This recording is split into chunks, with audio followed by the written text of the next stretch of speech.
And away we go. Late night boxing talks is starting early, which is the not so late boxing talks. Couple of subjects I wanted to cover. I've already more or less given my opinions on them on the episodes of the relay that I've uploaded. The Conor Benn versus Chris Eubank Jr. fight. I want to get people's opinions on that. What's goody old dirty? And that situation. I mean, I've stated what it is about Chris Eubank Jr.'s career that bothers me, that he has been so shameless in his endeavors that, you actually tried to get Kell Brook to unretire so that you wouldn't have to fight somebody your own size.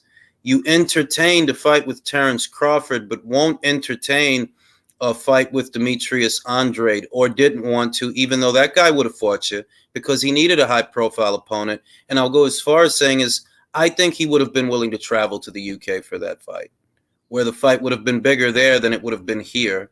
He doesn't seem to want to fight Yanni Bekalim Kanuli, even though on the other side of that fight is an alphabet title. I spoke to Jamie Bourne of Punch Perfect Boxing earlier today, and he said it better than I did, that there is a novelty to that fight, that, it's a fight. Don't misunderstand me. It's definitely a fight, but it's a novelty because of the Eubank versus Benn. Their two fights, the fights that their fathers had. And Rafa, que lo que, manin? Spotlight, what it do? Tyrion, what it do? Jack Nuff, what it do? What it do? Nate, the alien. Alien. And yeah, man, there is a novelty to that fight. I stated in my video that a part of the reason that I think that Eddie Hearn is willing to put Conor through the fire like this is because on the other side of the fight is stardom, is everything. On the other side of the fight could very well be the next face of UK boxing when you consider that Anthony Joshua is really up against it, and most people don't think he's going to win that fight. I mean, it's so intriguing if it actually comes to that, when we see it and we're watching it, that, he's been a big part of Matchroom's success the last couple of years. And I think that a lot of Matchroom shows, for what it's worth, I think they're underappreciated because in some circles, it's become the cool new hipster thing to do, to take the piss out of Matchroom and take the piss out of DAZN. So you don't like Bam Rodriguez. You didn't like Taylor versus Serrano. You didn't like Lee Wood versus Mick Conlon. You telling me you didn't like none of that. That's what you're trying to tell me. You know what I mean? Whatever the case. I guess Kambosos versus Lopez wasn't a good fight either, right? It's silly, but it's become this thing.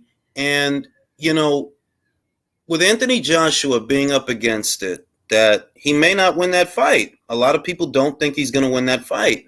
If he doesn't, who's going to replace him? Because those are big shoes to fill. The shoes that Anthony Joshua, the footsteps he left behind, the imprint that he made, not just in the UK boxing scene, but the global boxing scene. Who can replace him? And the fighter in the UK, from the UK, that has the most potential to become the face of that domestic scene and beyond is Conor Benn. When you consider that, I think that a lot of people, they just like to say shit without thinking about it. Conor Benn is campaigning as a welterweight. Who has all the belts on their side of the street? The PBC. So how the fuck was he going to get a chance to fight for a belt when even guys that are over there don't have the chance to fight for a belt? Even a guy like Jaron Boots Ennis, who's on the Showtime side of things, he's not a PBC fighter per se, but he's over there. He don't have access to shit, and he over there. Terrence Crawford was frozen out for the longest time. Couldn't get a fight with a lot of those guys. So when you think about that, it's like, well, how the fuck were you expecting Matchroom to negotiate a situation like that? There are only so many welterweights to go around, and you know what welterweights you want to see him fight. You know which ones you want to see Conor Benn in there with, but you also know underneath it all that those fights weren't going to happen. So what the fuck was he supposed to do? If PBC has the run of the place, more or less, at 147, and they have an even stronger hold over the junior middleweight division, how many options does that leave you with for a fighter like Conor Benn? What fight were you expecting, or are you just brain dead? You see what happened to Terrence Crawford for 4 years, right? So what are you expecting? You know what I mean? I understand the move, or at least the way that the move looks to me is like, yeah, it's gutsy. It's dangerous. Conor Benn is not a big welterweight. Chris Eubank Jr., he's the bigger guy, likely the stronger guy also. And I guess it's a gamble, but fortune favors the bold. You miss 100% of the shots you don't take. Yes, you're risking Conor Benn, derailing what you've built. But if you succeed, if he succeeds, well, you got a star is what you got. You have a guy who can replace Anthony Joshua as the face of UK boxing, because it was never Tyson Fury. In spite of what people on the internet would have you believe, it was never Tyson Fury. Frank Warren said that that Fury versus White did better than Joshua versus Klitschko. Who actually believes that shit, bro? Who believes that shit? I don't believe that shit for a second. Like, nah, you selling porkies, my guy. Nobody believe that shit. We're in a different world now than 4 or 5 years ago, maybe 6, when Joshua fought Klitschko. We weren't all the way in this recession that we're in. We weren't dealing with a pandemic and inflation and all these different things that are happening across the world and across this country especially. I don't believe that. Like, bruh, you overpaid for the fight and you lost money. Just call a spade a spade. We don't see reports coming in from around the world the way we did with Joshua versus Klitschko. We don't. We know that you didn't sell the rights off to American broadcasters the way the Joshua versus Klitschko rights were sold off to both Showtime and HBO. We know that because, well, you're already in bed with Top Rank. So you didn't get no extra money out of that. It was just money that you spent. Whereas the rights for Joshua versus Klitschko, both HBO and Showtime, $1 million apiece to show that fight in America. One for the live feed and one for the replay. All right, $1 million apiece. We know that in Germany, 10 million people watched the goddamn fight. 10 million. And that's not everything. So it's this eternal pissing contest that Frank has with Eddie. And I do look at it as a joke because, bro, I'm not looking forward to none of the cards you putting on. That's just me as a boxing fan, as a consumer. And I don't see you staging fights anywhere near as frequently as Matchroom is. So it's like, well, these guys that like to piss off Eddie and like to big up Frank, like Frank is really doing something. Fam, are you that petty? Because this dude don't even put on shows like that. So are you a boxing fan, or are you just some maladjusted fucking idiot that likes to troll? Because I'm like, yo, what shows do Frank be putting on that people really be like really though? Like, what shows he be putting on? Like, I'm dead ass. Even Daniel Dubois' last fight, you know what I mean? That was a Don King show, fam. Don King put that on, not you. And that shit was funny looking. Tyranny is to the max. Stank Davis, Rihanna Gersha, AB, and Eubank. Yeah, them dudes suck, man. Exactly. They still haven't even released the pay-per-view numbers. Yeah, like, it's obvious, like, bro, if you can't tell that, I don't know what to tell you, but it's kind of obvious that you didn't do with that fight. The world did not have the reaction to that fight that they had to Joshua versus Klitschko. And you keep pretending that Fury is this big draw when all he's done is lose your money. Remember, you priced the fight at $25 million. 20 for Fury, 5 for White. The only reason it went all the way up to 41 is because you knew Eddie was going to try to take the fight from you. So you overpaid for the fight. Now, I just know you didn't get that money back, fam. Shout out to Darren. Don't think Usyk gonna lose anytime soon. Yeah, I mean, a lot of people feel that way, bro. They don't think he's gonna lose that fight.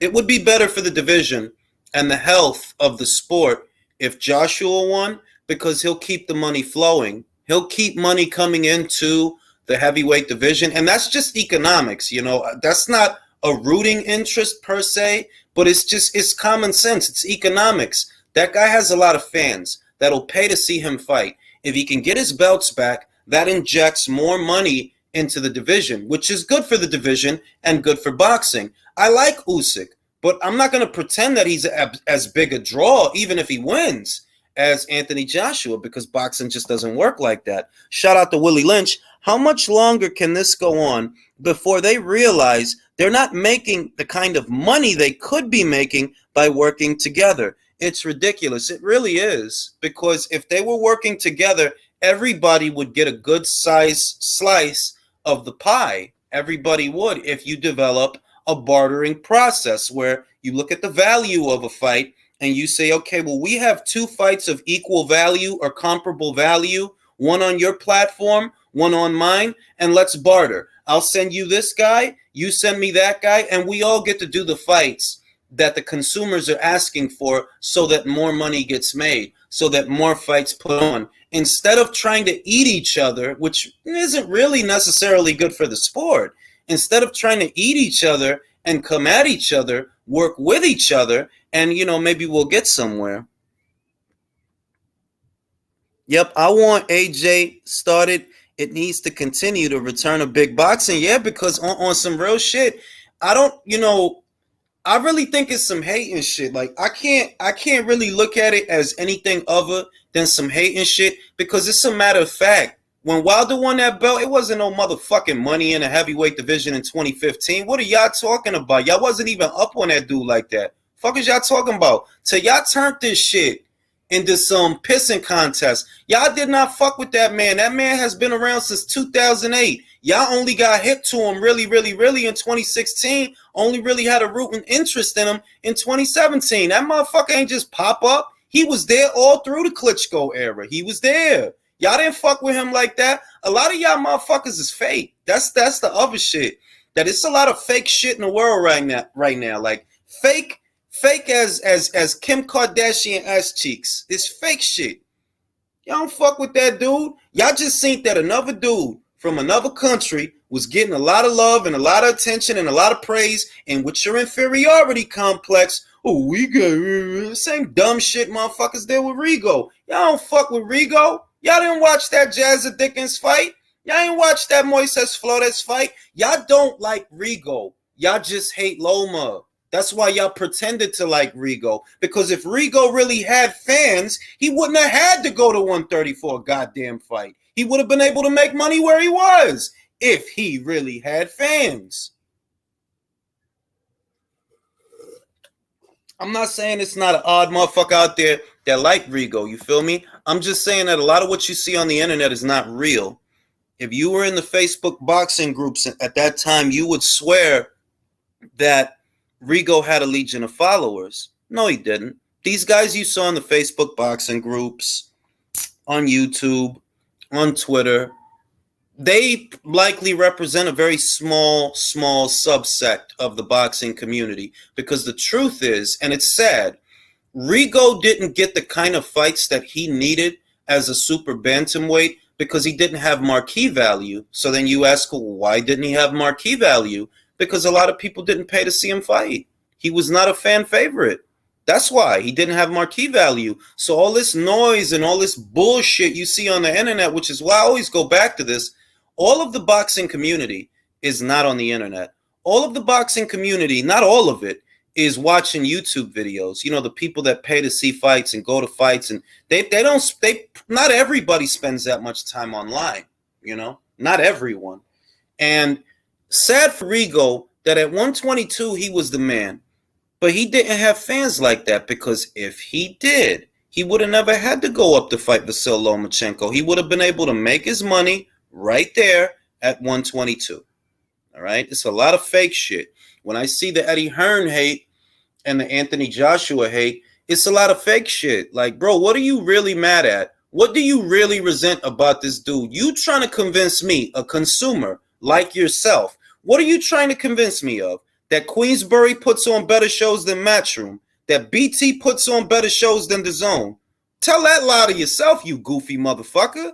What you trying to tell me? That Hamza Shiraz, nothing against him, I'm going to be more excited over Hamza Shiraz than fucking watching Teofimo lose to George Kambosos, than Taylor versus Serrano, than Joshua versus Usyk, than Canelo versus Saunders, Canelo versus Smith, Canelo versus Bivol. What the fuck are you trying to convince me of, fam? You really trying to convince me that Frank is fucking with Eddie? You a bozo. You a fucking bozo.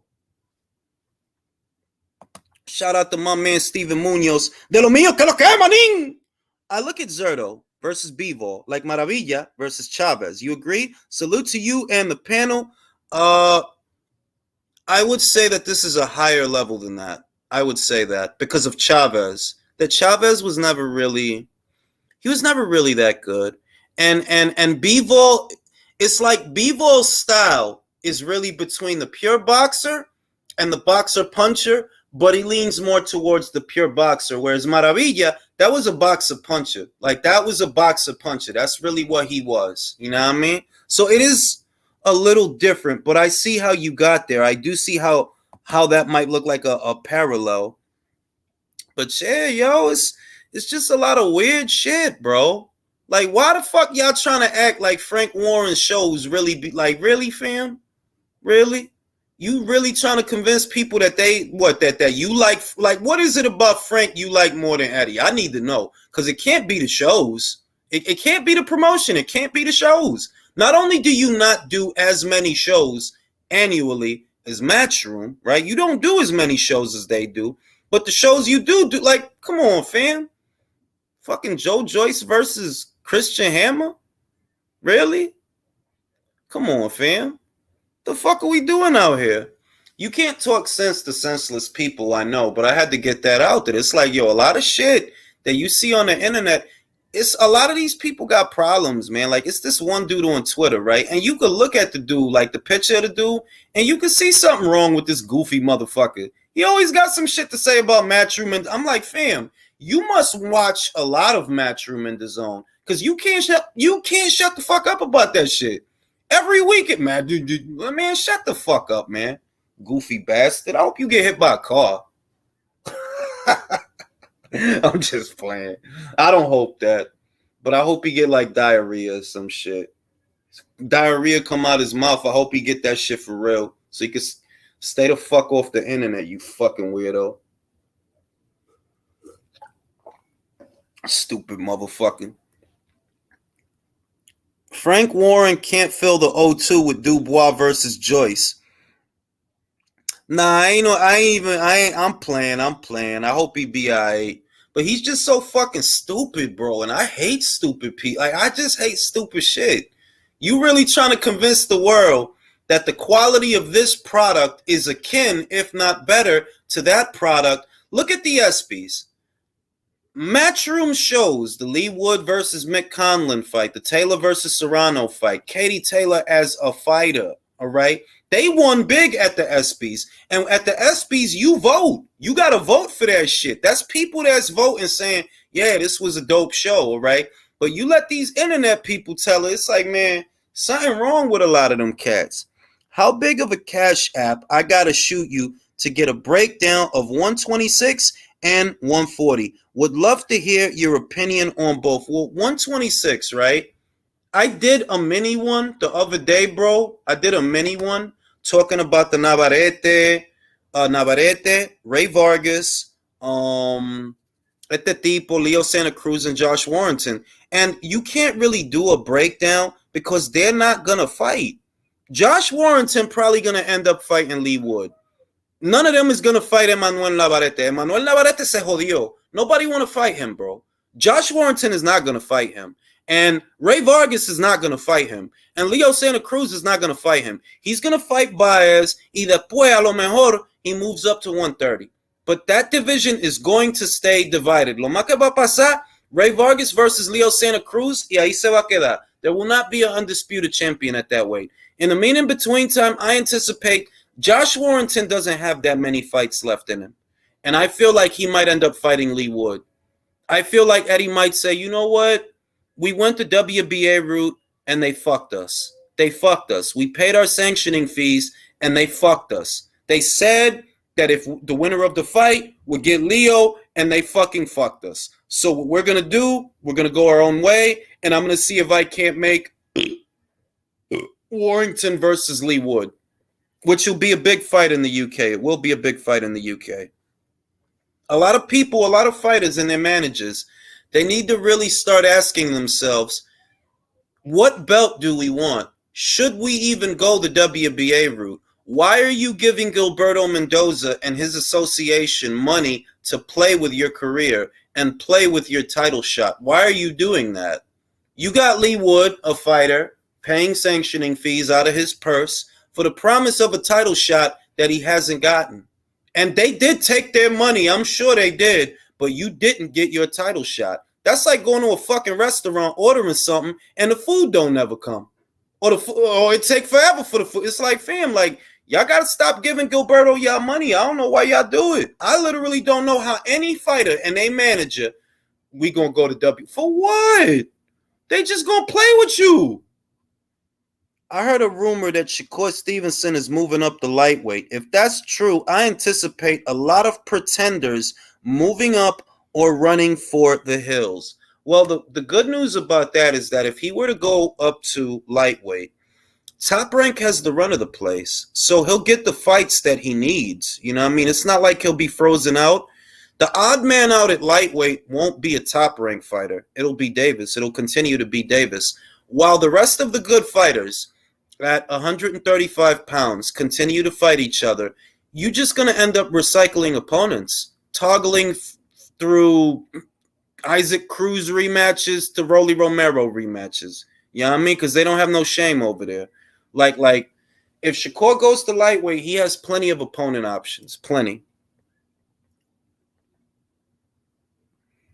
I don't know about Tank. Tank is trash, King KO. That dude is garbage. You ain't supposed to be losing no fucking rounds to no Rolly Romero. You ain't supposed to get all marked up like that fighting no Leo Santa Cruz. That dude is a hype job. If you haven't caught on to that yet, I don't know what to tell you. Who the fuck do he be knocking out that y'all so high on him? Who? Rolly that needed a gift over Marinez? Who, fam? Mario Barrios that needed a gift over that Russian? What is it that y'all high on about this dude? His tattoos? That dude is fucking basic, fam. Exactly. Davis Cruz 2, Davis Rivera, Davis Martin. Yo, that's you, Q? I'm going to shoot Q a link. I don't want 10 people in the background. I'm going to shoot Q a link. You listening? I don't want 10 people backstage. I'm shooting Q a link.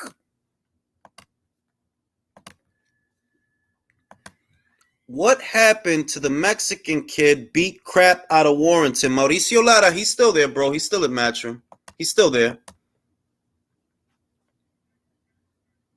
El Bronco Lara, coño. Exactly, Rory. That's the perfect, if that ain't the perfect parallel, Tank is the American version of Sven Otke. You only a champion in a small radius. Only a few people think you nice.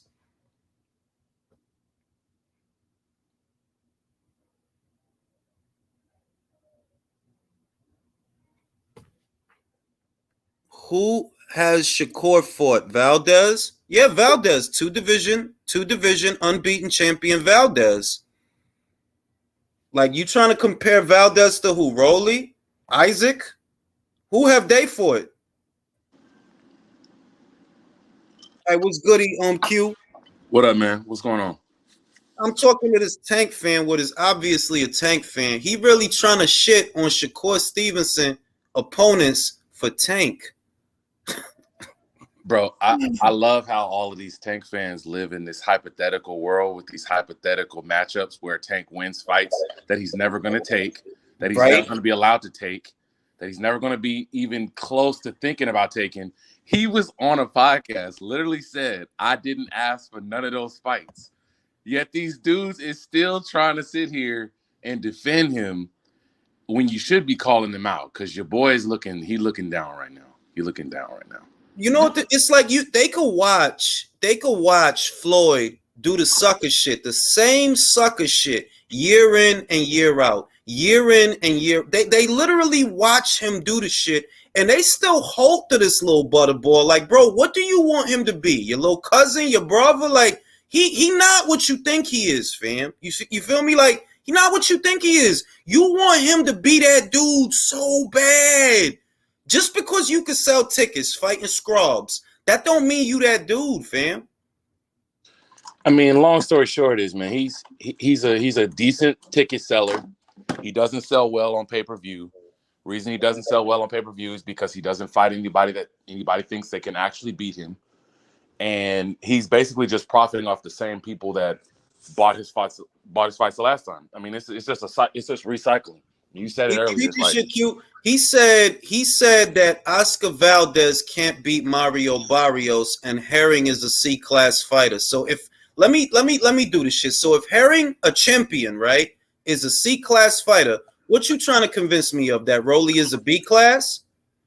The way I see it, if you categorize Herring as a C-class fighter, that makes Rolly Romero a Z-class fighter. A Z. I mean, it's never ending, bro. The bottom line is, when you talk about Tank, if all of these dudes were so easy to beat, Floyd would be tossing them the money they need to get them in the ring with Tank. Facts. If they was that easy to beat, if Mario Barrios was just as easy to beat as Jamel Herring, okay, why didn't he fight him? If they thought that he could beat Tevin Farmer, okay, well, why didn't they let him fight him? Exactly. If they thought that he could beat Ryan Garcia, okay, well, why didn't y'all send him the money that he was asking for at the time so that he could get into the fight and you could go ahead and get that? You can get that real paper. I mean, the Ryan Garcia fight is still on the table. That could still happen. But if, Shakur, if Devin Haney, if Loma was so easy and basic to beat, these dudes would have signed those dudes up a long time ago. They've been talking about Loma since 2017, 2018. Like, it's been 5 years, bro. I'm going to say this, right? Because we're in the same age group, right? Q, you like, mid-30s, right? No, I'm late 20s. I'm 28. Oh, then you just that's just the hierarchy of intelligence then, because I just look at the situation. It's like, yo, how many lies do you have to tell yourself to believe that Tank is a good fighter? You got to lie to yourself to do that. You have to, because it's exactly the way you said it is. If he could have beat Farmer, then they would have made the goddamn fight. If he could have beat Loma, they would have made the goddamn fight. If they liked his chances against Devin, you would have made the goddamn fight. It's that simple, all right? Because the money you making, just common sense. If you do X with a Rolly, what could you do with a Devin? What could you do with somebody that people actually want to see the fight? Feel me? What could you do? Likely more than what you making. So if you can make more fighting X instead of Y, why you keep fighting Y? Because you can't beat X. I mean, the crazy part to me is like, as much as I dislike the tactics and the smoke and mirrors that, Floyd and Tank want to put up as far as, saying, oh, we the A side, we this, we that, we run things, we get to be the shot caller. I actually think that Tank, skill for skill, like, he has a decent chance to beat some of these dudes. But for whatever reason, like, they don't want to put him in. And I don't understand. Like, I think he could beat Devin Haney. I think he could beat him. I think he could. I don't think he would, but I think that he has a chance to. But it's the fact that it's not a guarantee win that scares them and doesn't allow them to put him in a 50-50 fight. There's just as much of a chance as him clean smoking Devin Haney as there is him getting outboxed for 12 rounds. It's a 50-50 to me.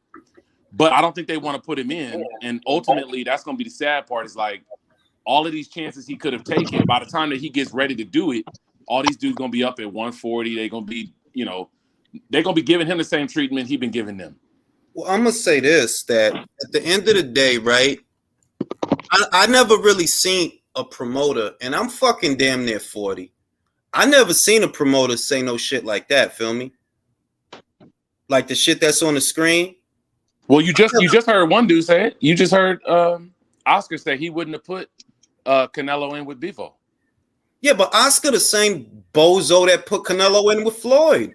So it's like that's the stupid shit I'm saying. That I've been watching for 5 years. Floyd just do the same shit over and over. That we ain't in a rush for Loma, and nah with Farmer. And you acted like Burchell and all them other cats at 30 didn't exist, right? You sitting up there at 35 now with a baby belt. You trying to sell people a dream about Isaac Cruz and a dream about some fucking Rolly. Bro, that dude is legitimately retarded. Anybody can see that.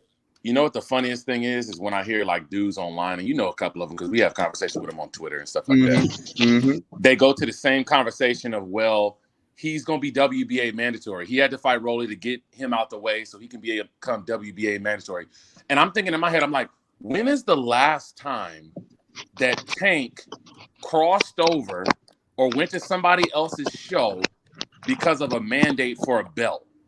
When's the last time he did that? Wasn't it the fight he had on Frank Warren's show like in 2018? Yeah, the Liam Walsh fight. The Liam Walsh fight. Wasn't Walsh a mandatory at that time? Yeah, he was the IBF. He was the IBF mandatory at the time. And I'm glad you brought that up because when he fought Liam Walsh, I actually liked Tank. I thought like, wow, man, this kid, he had beat Pedraza, you know what I'm saying? And, you know, he went over there, he knocks the shit out of Liam Walsh. I was like, wow, man, this kid, he really got the shit. Like, he got the shit. And then little by little, my opinion of him just devolved. Like, fam, like, ain't no motherfucker in the world that got the real skills to do things. Ain't no motherfucker gonna need that much stat padding, fam. No way. Your own mentor career was not like yours, all right? It's a reason for that. When Floyd was young and he was beating guys and shit, he wasn't running from the other motherfuckers that was out there. He wanted Oscar. He wanted Shane. He caught them both years before they fucking fought. He was looking for that. Tank not looking for that. You happy eating cans of Isaac Cruz and cans of fucking Rolly Romero. Bro, I mean, I don't know. I mean, I think it's an issue with a lot of American fighters now. But the concept of world champion has just gone out the window. Oh, like, yeah, definitely. They just think that the only place, and this is the same thing I hear from people on Twitter, it's like the only place you can have a fight is Vegas, LA, or New York. Those are the only three places you can have a fight. Those are the only three places you can make any money. Those are the only three places where you can actually become a star. And it's crazy to me because you got all of these other opportunities for dudes to make great money if they were willing to actually believe in themselves, if they actually believe that they could win these fights, go on the road, create fanfare across the world. But they can't do it. And the reason they can't do it is because they got these advisors in their ear. They got these promoters in their ear. They got these networks in their ear. Number one, networks that don't have any connections outside of the U.S. So what they're not trying to do is send their own dudes over to fight on an afternoon show. I think of something right now off the top of my head. How much people do you think would actually show up to see Jermell Charlo fight Tim Tszyu in Australia? A lot. Because I think that's a better fight, like money wise, than Devin Haney versus George Kambosos. I'm gonna tell you the truth. Jermell not only would go see, and I know it's completely unrealistic, and at the same time, because I respect what Jermell did, I cannot treat him like other fighters because he did what the fuck he had to do, right? That all the belts on my side, I bet. If they all on my side, ain't no reason I can't fight Charlo in sequence. That's what he did. He went from Rosario to Castaño, and then Castaño again because of the shit. But I'm like, I understand if he doesn't want to go to Australia. You see what I'm saying? I get it. I do understand it. But the people that are giving you advice, the people that are in your corner that are supposed to be helping you manage your career, they're not operating in your best interest. They're operating in the best interest of the platform, not the fighter. Because Jermell could win himself a lot of fans if he go on a roll. Like, man, you know you're going to knock this dude out. Like, I like Tim Tszyu, by the way. Me too. Like, he not going to win that fucking fight, bro. You well, and like, he going to get knocked out. You don't got the style for that fight, fam. You're not never going to have it. I mean, real talk, though, you got to think about it like, it's not necessarily that I think Jermell is obligated because he's not. I mean, he's taking all the fights that he was supposed to take. You know, he avenges his only loss. So respect to him. I mean, I went to the rematch. I was at the rematch in person. It was a great fight. But the thing I'm thinking of is like they act like the money ain't green in other places. Like that's what I mean. I'm tripping off. Like, do you think he would make more money having a fight with Tim Tszyu in Barclays, or do you think he'd make more money having that fight in a stadium in Australia? Because my argument would be he'd make more money having the fight across the water than he would doing another fight at Barclays when he's been there like 9 times and they've never sold that building out.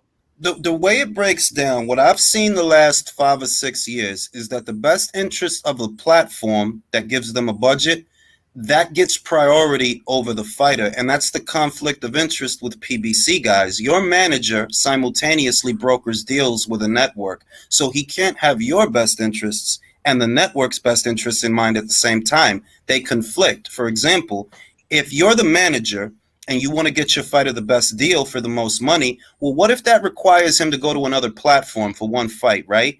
Then you're supposed to let him go. It's your fiduciary duty to let him go get that money. But when your advisor or your manager is in bed with a network, he's going to look out for the network because the network gives him a budget. And he's not going to fuck up that relationship, letting content go across the street. So he cannot have your best interests in mind and the networks. It's either or. And 10 times out of 10, it's the network that gets priority, not the fighter. And they eat that shit up. They just swear by that dumb shit. Yeah, man, I think about it like, I know for a fact now when Ramirez went to DAZN and he fought Hooker, Bob got a cut of that. Oh yeah, he got his definitely got a cut of that. So I'm still trying to rack my brain about why these promoters or these managers, if they got these dudes under contract that says any money you make from boxing on my platform or otherwise, I get X amount of your purse. Why they wouldn't want them to go make as much money as possible, possibly win those fights, possibly bring them some money for not having to spend anything, come back to their platform with another belt or another accomplishment so that they can re-put them back on their platform and run the show like that. I mean, Bob did the same thing when he did the Ramirez fight, right? He puts him in a fight he thinks he can win. It's two things, bro. It's two things. One, is the money or the percentage that you stand to make from that show on another platform greater than the money or the relationship that you have with the broadcaster? There's that. And then there's the more important thing. Do you actually like your fighter's chances in that fight? You know, he sent Ramirez over to DAZN for that fight, right? But let's be real. Ramirez stood a good chance in that fight. He did.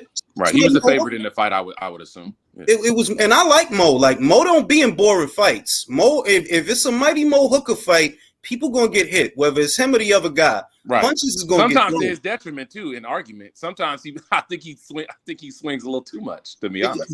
But he a fun fighter to watch. So right. I don't complain watching a Mighty Mo Hooker fight, right? But the real shit is, it's like Bob knew my guy can win.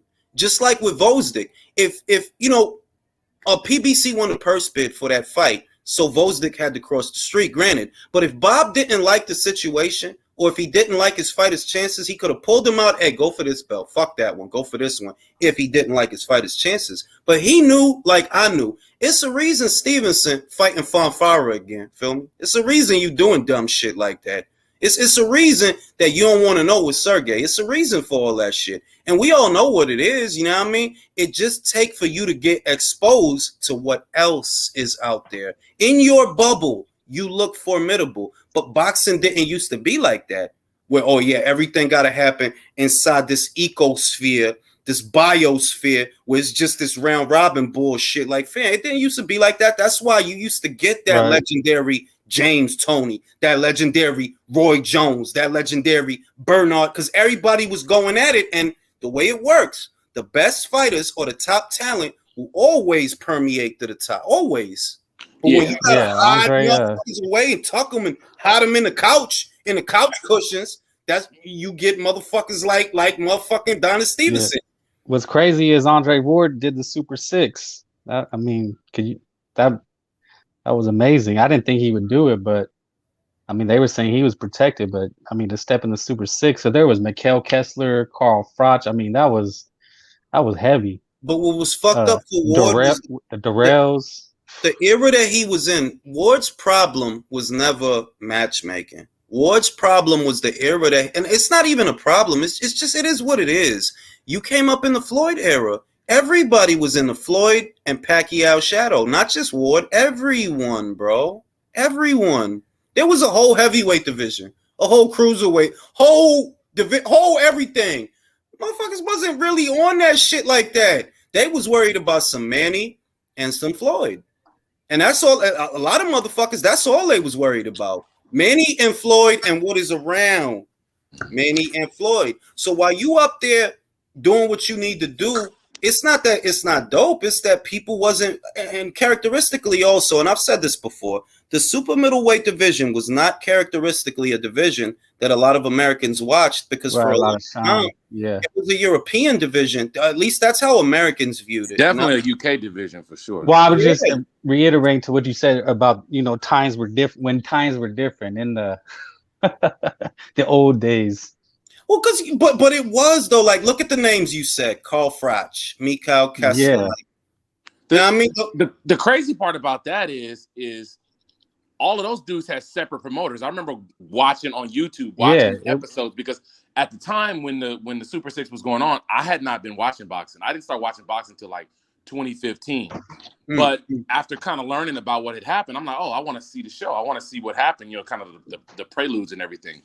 And so I go back and I'm watching and I'm realizing, oh shit, like all these dudes have their own promoter, yet their promoters were willing to put them into a tournament because they knew that they stood to gain more from winning the tournament than they did giving them fights on their own side of the street.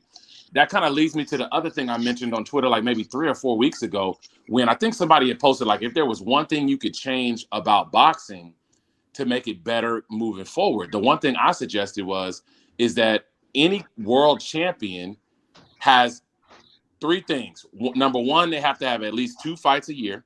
Mm-hmm. Number 2, one of those fights is obviously going to be a mandatory because most of the time you're going to have a mandatory once a year. Your other fight is required to be a unification. If you had those 3 rules in place, you would get all the fights you want. You get more undisputed champions. You get rid of all of this issues with people not wanting to cross-pollinate because as soon as you don't do it, your fighter loses his belt or her belt. It should be that way. Let me read some of these super chats. They're piling up. Mark says, if fantasy fights were how you get graded, Tank's the GOAT. Exactly. He is the hypothetical undisputed champion. Rolly is an R-class fighter, and the R is for retarded. Come on, man. They too hard on Rolly. He did his job, man. He did his job. He got paid. Listen, this is the main thing, man. Look, you got a guy like that, right? And like, fam, if Tank is what that everybody say he is, he shouldn't even be fighting a dude like that. Like for example, I'm gonna give you an example. When Gennady Golovkin fought Dominic Wade, and bear in mind Dominic was a fucking mandatory, he got a lot of shit for that fight. Like, bro, why are you fighting this dude? Who the fuck is this dude, fam? Who is this? Even when Hopkins fought that dude, I forgot the dude name, man, and Larry Merchant was giving him shit. And Bernard had to tell, fam, that was my mandatory. If I didn't fight him, I'd have lost my belt. You know what I mean? So other guys that are better than you, that have had better careers than you, guys that I know your career will not end like this. I guarantee it. I guarantee it. You ain't going to be remembered like a Hopkins. I'm telling you, you're not. You're not that. You don't have the discipline to be that. We see that now, and you only 27. You don't have the discipline to have the longevity that he had. You not going to be out here 40-something winning titles, fam. I'm going to tell you that right now, all right? So true. If you got ATGs that people had the nerve to ask them some shit, why the fuck can't I look at Rolly like, fam, why are you fighting Rolly? Even Tank himself was embarrassed. He the one he said, only reason I'm even fighting this dude is because yada yada. Like, yeah, you had to say that because like I know, like everybody know, fam, if you really are what you say you are, why are you fighting these people? Jules, you're preaching to the choir. But I mean, no, it needs to be said though. Yeah, I hear you. I just wanted to see you put yourself in the Tank. The Tank fans, these guys remind me of the Pack Nuts. I used to go at it with the Pack Tards. But even Pack, but Pack, like, look, what Pack did the Margarito, what Pack did the Coda. It's like we cannot compare that. Like, you can't compare. Like, you can't. The best parallel for Tank really is Sven Otke. It literally is. You the Felix Sturm of America, and even Felix fought better people than you. He beat Oscar. Yeah, but unofficially. You know what I mean? Like, but it's like, fam, like you're like, I don't care what angle they're using to sell you, because I'm a consumer the same way that they're consumers, and I'm telling you, you don't cross over doing what you're doing. Floyd crossed over because he fought the people that needed to be fought. So this is not the Mayweather blueprint like a lot of people like to say. No, it's not. I meant the fans of Tank. You're preaching to the choir, and the fans of Tank are a different breed. Yeah. I'm comparing the Tank fans to the Pack when the Pack Nuts, you know, they used to dominate the forums, man. They'd be, you'd make one comment, they had 50 replies. I was there for all of that, but the reason that I don't bring up Pac and his fanatics, because those people were crazy. They were crazy. If you was in Boxing Knowledge in 2015, if you was in that group Boxing Knowledge on Facebook that it was like 100,000 members, fam, the Pac fans was crazy, like legit lunatics, right? Understand that, but they were lunatics over a legendary fighter, though. Okay. They was lunatics over a legendary. So they had a place, is what you're saying. More like, I get it. I get it. You know that he is a great fighter, and I'm not a Pacquiao fan, but is he a great fighter? Yes, he really is. He inspired a whole people. So yes, he's a great fighter. 8th division, all the bullshit, right? Whatever. Tank ain't that for fighting Rolly. We still gotta say that, yo, the best dude that you ever fought was Jose Pedraza. It still is. That's still a and how long ago was that fight? 5-6 years? That's fucking pathetic, bro. And then you got guys that get mad when they see a young guy like Shakur getting love. Like, fam, Shakur beat Oscar Valdez. And he beat him easy. That's the other thing. He beat that dude like he didn't lose a round to me. Shakur didn't lose a round. Beat the motherfucker with the jab, right? Yeah. What I'm gonna compare you? What I'm gonna compare that to? Because you beat Mario Barrios. Seriously? You think Mario? Like, you don't think highly of Mario Barrios? You're just trying to blow smoke up my ass because you trying to like you really trying to talk that dude up. Like, get the fuck out of here, fam. Mario Barrios ain't beat nobody, and he should have a loss in his record. Same with Rolly. You lost that Marinez fight. I saw that fucking fight, bro. You lost that fight. Yeah. Honestly, at this point, I think the only fight that I actually can look forward to, that I actually would be somewhat interested in seeing at this point, is him against Frank Martin. That's about it. And even Frank Martin, to me, that wasn't a great performance. Like, for him to be on a main card, that's supposed to be a showcase, his kind of coming out opportunity. I wasn't overly impressed, but the knockout was cool. I'll say this: there were little things about the fight that I expressed were concerns. I expressed them over Twitter. I'm like, Frank's a southpaw, and I was watching the fight, and I always like to look at the fighter's feet whenever it's southpaw versus orthodox. I like to look at the fighter's feet to see if the guy really know what he's doing. And I noticed that when Marinez was getting off them rights, Frank had his foot on the inside of Marinez's foot. And I'm like, see, that's not supposed to be happening. That's you southpaw. You supposed to move right to get on the outside of his left. You on the inside of his left. So he keep nailing you with that straight right hand. He keep hitting you with that shit. And the only reason that this shit didn't get ugly for you is because Marinez can't punch. But let that be a right hand from a Comey, and he could put you in a different place. I understand that Frank is a young fighter that is developing. He's still learning. So it's like, it's negligible. That's why I called them concerns. It's negligible. These are growing pains. But this is what I mean. And I'm like, I cannot be high off of that because you beat a dude coming off of 2 L's. Really 1, but 2, because he beat fucking Rolly, bro. I don't want to hear it. But Comey knocked him the fuck out. And he did it easy with a right hand. So I'm like, when I seen Frank with him, I'm like, it's not terrible, but I need to see more. And that kind of speaks to the point we're talking about, right? Like, the fights that actually will happen, the best fights that will happen are Tank against unproven dudes who just got a little push behind them.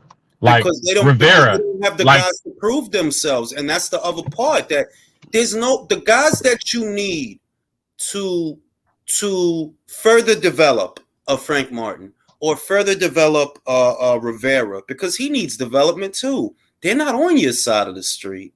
They're not.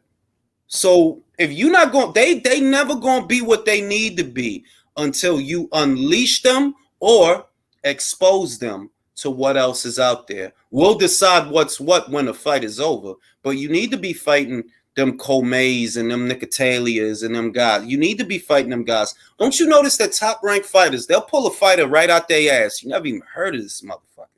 And then they'll get out there and just beat the shit out of somebody. They look at what Nicotila did to motherfucking Birch. He beat the shit out of him, fam. The shit.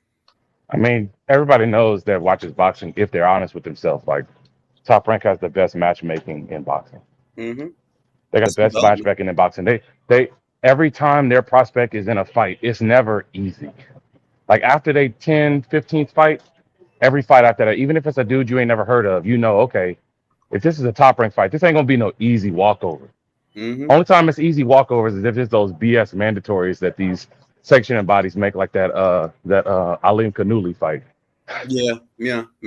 Other than that, you know, I mean, like the way I see it, they stand to benefit more. And if the goal is, right, you know, not to say that I'm against Matchroom or DAZN or anything like that, but right, you have a common enemy, right? You have Eddie Hearn and the DAZN platform as a common enemy. So why not work together? We would benefit as boxing fans if y'all work together. Never mind Eddie. If you want to make his job harder, hey, he earns the big bucks. So that's not my problem. If y'all work together, y'all could really get some shit out of this. But this shit y'all been doing it ain't helping nobody. It's not helping shit, fam. You know, I would love to see Jared Anderson versus, you know, the winner of Ortiz versus Ruiz. Personally, I think he could wash both. Just give him a couple of fights because they both suck. All right, Jared Anderson is the motherfucking shit. The motherfucking guy. The Torres kid, very fun little heavyweight to watch. I'm looking forward to his development. I think he's fighting this weekend also. And you need them, you know, you need them guys, man. You need them guys that they got their ass beat a couple of times. You need them guys that people know them, because at least if I told you, for example, yo, you know who fighting this Saturday? Jared Anderson gonna fight Luis Ortiz. Tell me you're not gonna watch that. Yeah, the gatekeepers. 100% I'm gonna watch it. Old school gatekeepers. You know, if I told you, yo, the Torres kid, he about to fight Adam Kopnowski, and you know that Torres is green, but Adam, you know, yeah, you got your ass whooped, but you fought some people. You go and watch that shit. You need that, which is why I love some Derek Chisora, because you got a guy like, yeah, I'll fight his ass. I'll fucking fight him. I ain't worried about shit. It take me back to the days of Burt Cooper. That like, yeah, Burt will fight, bro. Cocaine and all. He'll fight. Right? Yo, Jared Anderson next fight. I'm telling you now, if Top Rank is smart as I think they are, Jared Anderson's next fight is gonna be with dude they signed that was on PBC. I forget his name. F.A. Jagba. Yeah, that's the next fight. That should be the next fight. That's the next fight. They need to put F.A. F.A. hasn't fought since Frank gave him that schooling. And look, I don't like Frank Sanchez, by the way. I hate his style is awful, bro. Style's awful. Because like it's like and you a heavyweight, so it's like, bro, I did not come here to see you just jab all night. Snoozer. Yeah, I mean, like, but it is what. But I think Jared could get him because he see the deception or the God, what do they call that shit, man? A false sense of security that Frank has is that, oh, you did that to F.A. because F.A. is looking for the right hand. He can't set it up with what you're doing, but that's what he's looking for. A guy like Jared, that he's agile. He's not the biggest heavyweight. He's kind of small for today's heavyweight division. He's agile. He can move a little bit, stay off the line, come forward, hit you with some shit. A guy like that will mess you up, man. He'll mess Frank up. It's guys out there that'll mess Frank up. It's just they not gonna put him in there with them guys. I don't even know who his next fight gonna be. I ain't not like I'm gonna watch that shit. I'm not. Man, it's interesting because like the whole heavyweight scene is literally like on a standstill.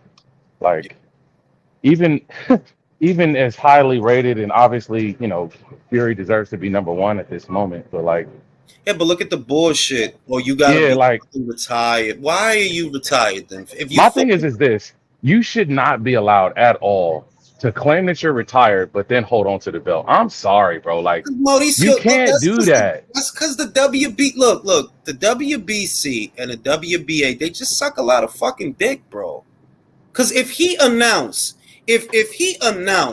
yo, I'm retired. All right, give me my belt then. Oh, wait a That's minute. it. That's the end of it. It shouldn't even be no conversation. As soon as you say I'm retired, that's the wrap, bro. That's a wrap. Like, you don't get to do this. You freezing up the weight class. It's people, and that's why I'm like, look, the managers and the fighters, they the ones that enable Mauricio to do that, because you keep giving this fucking guy your money out your purse and these sanctioning fees to climb up these bitch ass ranks just so they can leave you in limbo. Well, then why you paying them? Every time you get out there and fight, they get a cut of your purse. For what, fam? They're not gonna order the fight. Look at Lee Wood. Lee Wood, Fight of the Year candidate with fucking Mick Conlon. And the WBA not going to get him that Leo Santa Cruz fight. They're not going to do their job, but you will end up giving them your money. You should have never went that route. IBF and the WBO is the only two routes to go if you know that you're an up-and-coming prospect. Because them two sanctioning bodies, whether they right or wrong about they mandatories, they're going to call them mandatories eventually. Well, they're going to call them eventually. The IBF starting to slip because, look, when the last time Errol fought an IBF mandatory? Ocampo, 2018.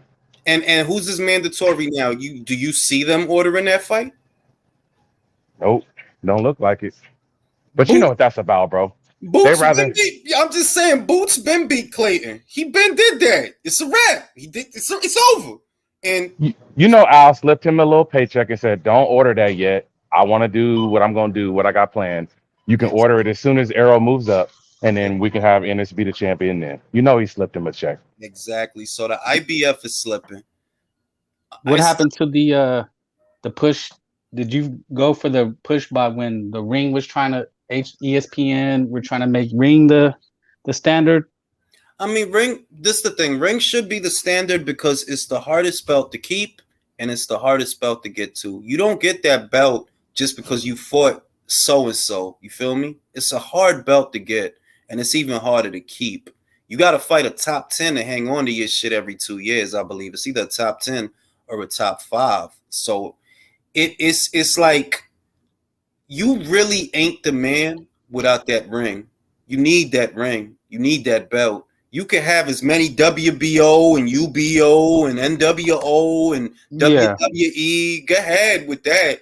If you ain't got that ring, you really not the man at your weight. Not for real. Yeah, I said that because what year was that? It was like ESPN and Max Kellerman were going really hard for that push. Like, this is what I think. Then Max, when he go on and say, this is what we need. We need to establish the ring as the standard. In many ways, it already is, though. Let me read this shit. Boots versus Spence. What would that, man? Listen, like I said, bro, I don't believe in Errol, bro. I just Boots don't. is a big dude. Boots is a big dude, and he got a better jab. He got better movement. He got better defense. He could switch hit. He could hit just as hard as Errol. Errol got injuries and AIDS that's going against him. That's not a good look for him, which is the exact reason they ain't making that fight. And he got that, like, did y'all see Errol mustache? Like, yo, who you trying to look like for him? He got that old 80s mustache. He got that. He looked like a Steve Danny Harvey Glover mustache. Yeah, he looked like Danny Glover. He got that Steve Harvey mustache. I was about to say that. He looked like too old for this shit. Yeah. He got the Lethal Weapon. Like, yo, why you got a Lethal Weapon mustache, bro? So who's Mel Gibson? Hey, because he's I heard that he wants the Bud to be. I don't want to bring that up. I won't say it. No, go ahead. Okay, I don't want to start that unless you was gonna. I don't want to. I'm just gonna say it. They said that Earl is starting Man Down Promotion, and that's supposed to be the promoter, quasi promoter, with Al Heyman as an advisor. So it's like maybe Errol gonna pay Crawford his purse. That's the hold up. Well, that makes sense. That's why he ain't trying to do that shit. That's what I thought. Off the top, when I heard that, I was like, why would like you gonna fight under Man Down? Would that? I mean, is it a real promotional company? I mean, I'm just talking. Just what I heard. It's a rumor mill. It might be facts. That kind of goes into a rumor that I heard 2 weeks ago, and I saw some screenshots that were intriguing. But like I said, I'm not into.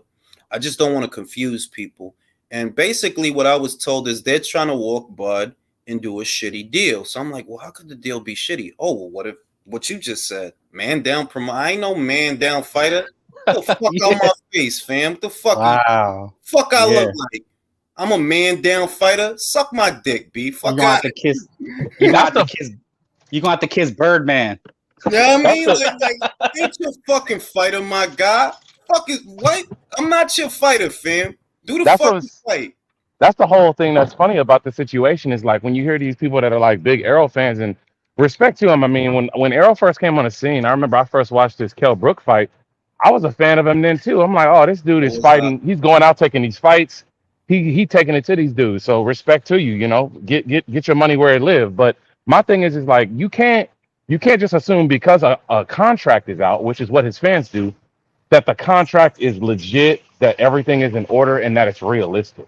People think, oh, as soon as Errol says, well, I signed my part of the deal. Well, shit, if you're the one that's sending the contract out, of course it's going to be favorable to you. Exactly. So how are we going to just assume that it's fair to Bud just because he got a contract? Just because he got a contract don't mean you're going to sign it. They don't put themselves in Bud's shoes. And look, at the end of the day, I'm just a boxing fan, right? So I'm not the lawyer. I'm not the LLC. But it's just common sense, my guy. Bud got 6 for sure. He got 6 up front. He's getting good money at ESPN, right? So I'm going to expect this father of 3 who has been fighting most of his life, right? Brody, he got 7 kids, just so you know. Oh, he got 7. My fault. He got 7. He got 7 kids, Earl bro. or Bud? Bud got 7 kids, bro. I kid you not. He was a clean married man. No, he's not married, but he has 7 kids by the same woman. No, so he got 7 by the joint, right? And I'm like, look, it's common sense. I can't look at that in a way where it's not common. It's common sense. If I got 6 for sure, I'm supposed to at least get 15 with you, Errol, because you supposed to be the king shit, right? You the fucking draw, right? A-side, and this is the biggest fight in boxing. So you can't throw me 15? Why not? You can't throw me 20? This is the biggest fight in boxing, right? If this is the biggest fight in boxing, why Canelo getting 40 and y'all want to argue with me over 20? But y'all got more money for Canelo than y'all got for me? Y'all don't like me or something? I do something? A great question to find out, and I wish we had like some legit proof of it. How much did they offer Munguia? Because that'll really tell you right there what they supposed to be giving Bud. Because I want to know how much did they offer him? Oh, I just got a prediction from McGee. I was gonna throw that out there. Sorry. I would love to know that number. Now I'm gonna tell you what. You can reverse engineer it. Munguia got $2 million for Kelly, bro. He got $2 million for Kelly. He got $2 million for that fight? That's terrible. On guard, reported to the commission. He got $2 million for the Irish Kelly fight, right? So do I think that Showtime offered him more than that? Yes. How much more? I would say between 3 and 5. The only reason you got $2 million for Kelly is because of what you were guided away from Showtime, because it would be highly unethical for you to take him away from 3 or 5 so he could go back and fight for what, 100,000, 200,000? No, you had to compensate him. You gave him $2 million. That was not a $2 million fight. Your fighter is really not a $2 million fighter. So why are you giving him $2 million for Jim Kelly? I know why. Because of what he just walked away from under your counsel. He likely walked away from maybe 3 to 5 because if he would have took the deal, it would have been a pay-per-view. Would have been a pay-per-view. $3 million up front for Munguia, let's say, maybe 4 to 5 for Jamal. That would have been the guarantees, right? And if there's an upside, I think there would have been an upside commercially. I think the fight would have did well, honestly. But if you know that they're overpaying him when they give him $2 million for Jimmy Kelly, bro. Why are you overpaying him then is the question. Because of what you just walked away from. Likely 3 to 4 or 5. That's what I think the offer was. Yeah, on Munguia, something I see happening. You probably trash it. I don't care. If Triple G loses, I could see them giving him the Munguia fight, and that'll. No, I said that. I literally said that. I said that in my thoughts before you, bro. I literally said it in a video. I said it in an episode of the Relay a couple of days ago, and I said it on a live that let's say Golovkin lose, right? He don't lose too bad, but he lose. Yeah. He lose a decision. He don't get knocked out. He go back to middleweight, still WBA, whatever, right? Ooh, he still has one. He still got one fight left in the deal. It's a 6-fight deal. This is the 5th fight. The Munguia fight would be the 6th fight. Or he lose bad, get knocked out real bad for an old ass man, drop them belts, Munguia fight for him. I mean, Munguia Triple G is a fight like I'm signing up for today. I don't care if he lost to Canelo or not. I'll sign up for that right now. No, yeah, I watch. Like, I ain't going for. I watch the shit out that shit. Like, I watched the shit out that fight. Like, that's all action right there. Well, my reason and logic is: can you imagine how big he would be after a Triple G win? I mean, the Mexicans will go crazy. Yeah, but it depends. Remember, it's the residual effect of how he get. Like, let's say he go in there with Canelo and like he just get the whole shit beat out of him, right? People gonna go into that Munguia fight with that memory, like, yo, you just got the whole shit beat out of you.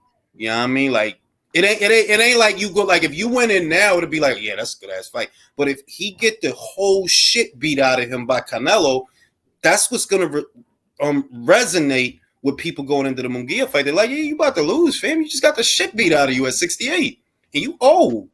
Yeah, it also worked both ways. You know that though. If he survives the fight, you know, finishes on his feet, and let's say he loses, you know, A4 or something like that, then that's an opportunity for Munguia to beat him even better than that. And if he beats him better than that, you know what they're gonna say. And you know what Oscar gonna say? Oscar gonna get right on that horse and say, "Oh, see, my man, Munguia beat him better than Canelo." That's gonna be the first thing they're gonna say. Never mind that Canelo just beat the shit out of him. But exactly.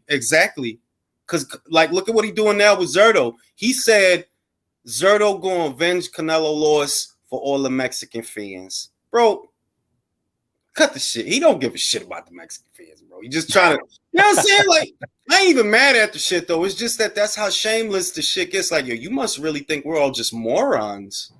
Oscar just that jilted ex that everybody had back in the day that she thought she was popping, but she ain't really popping like that no more.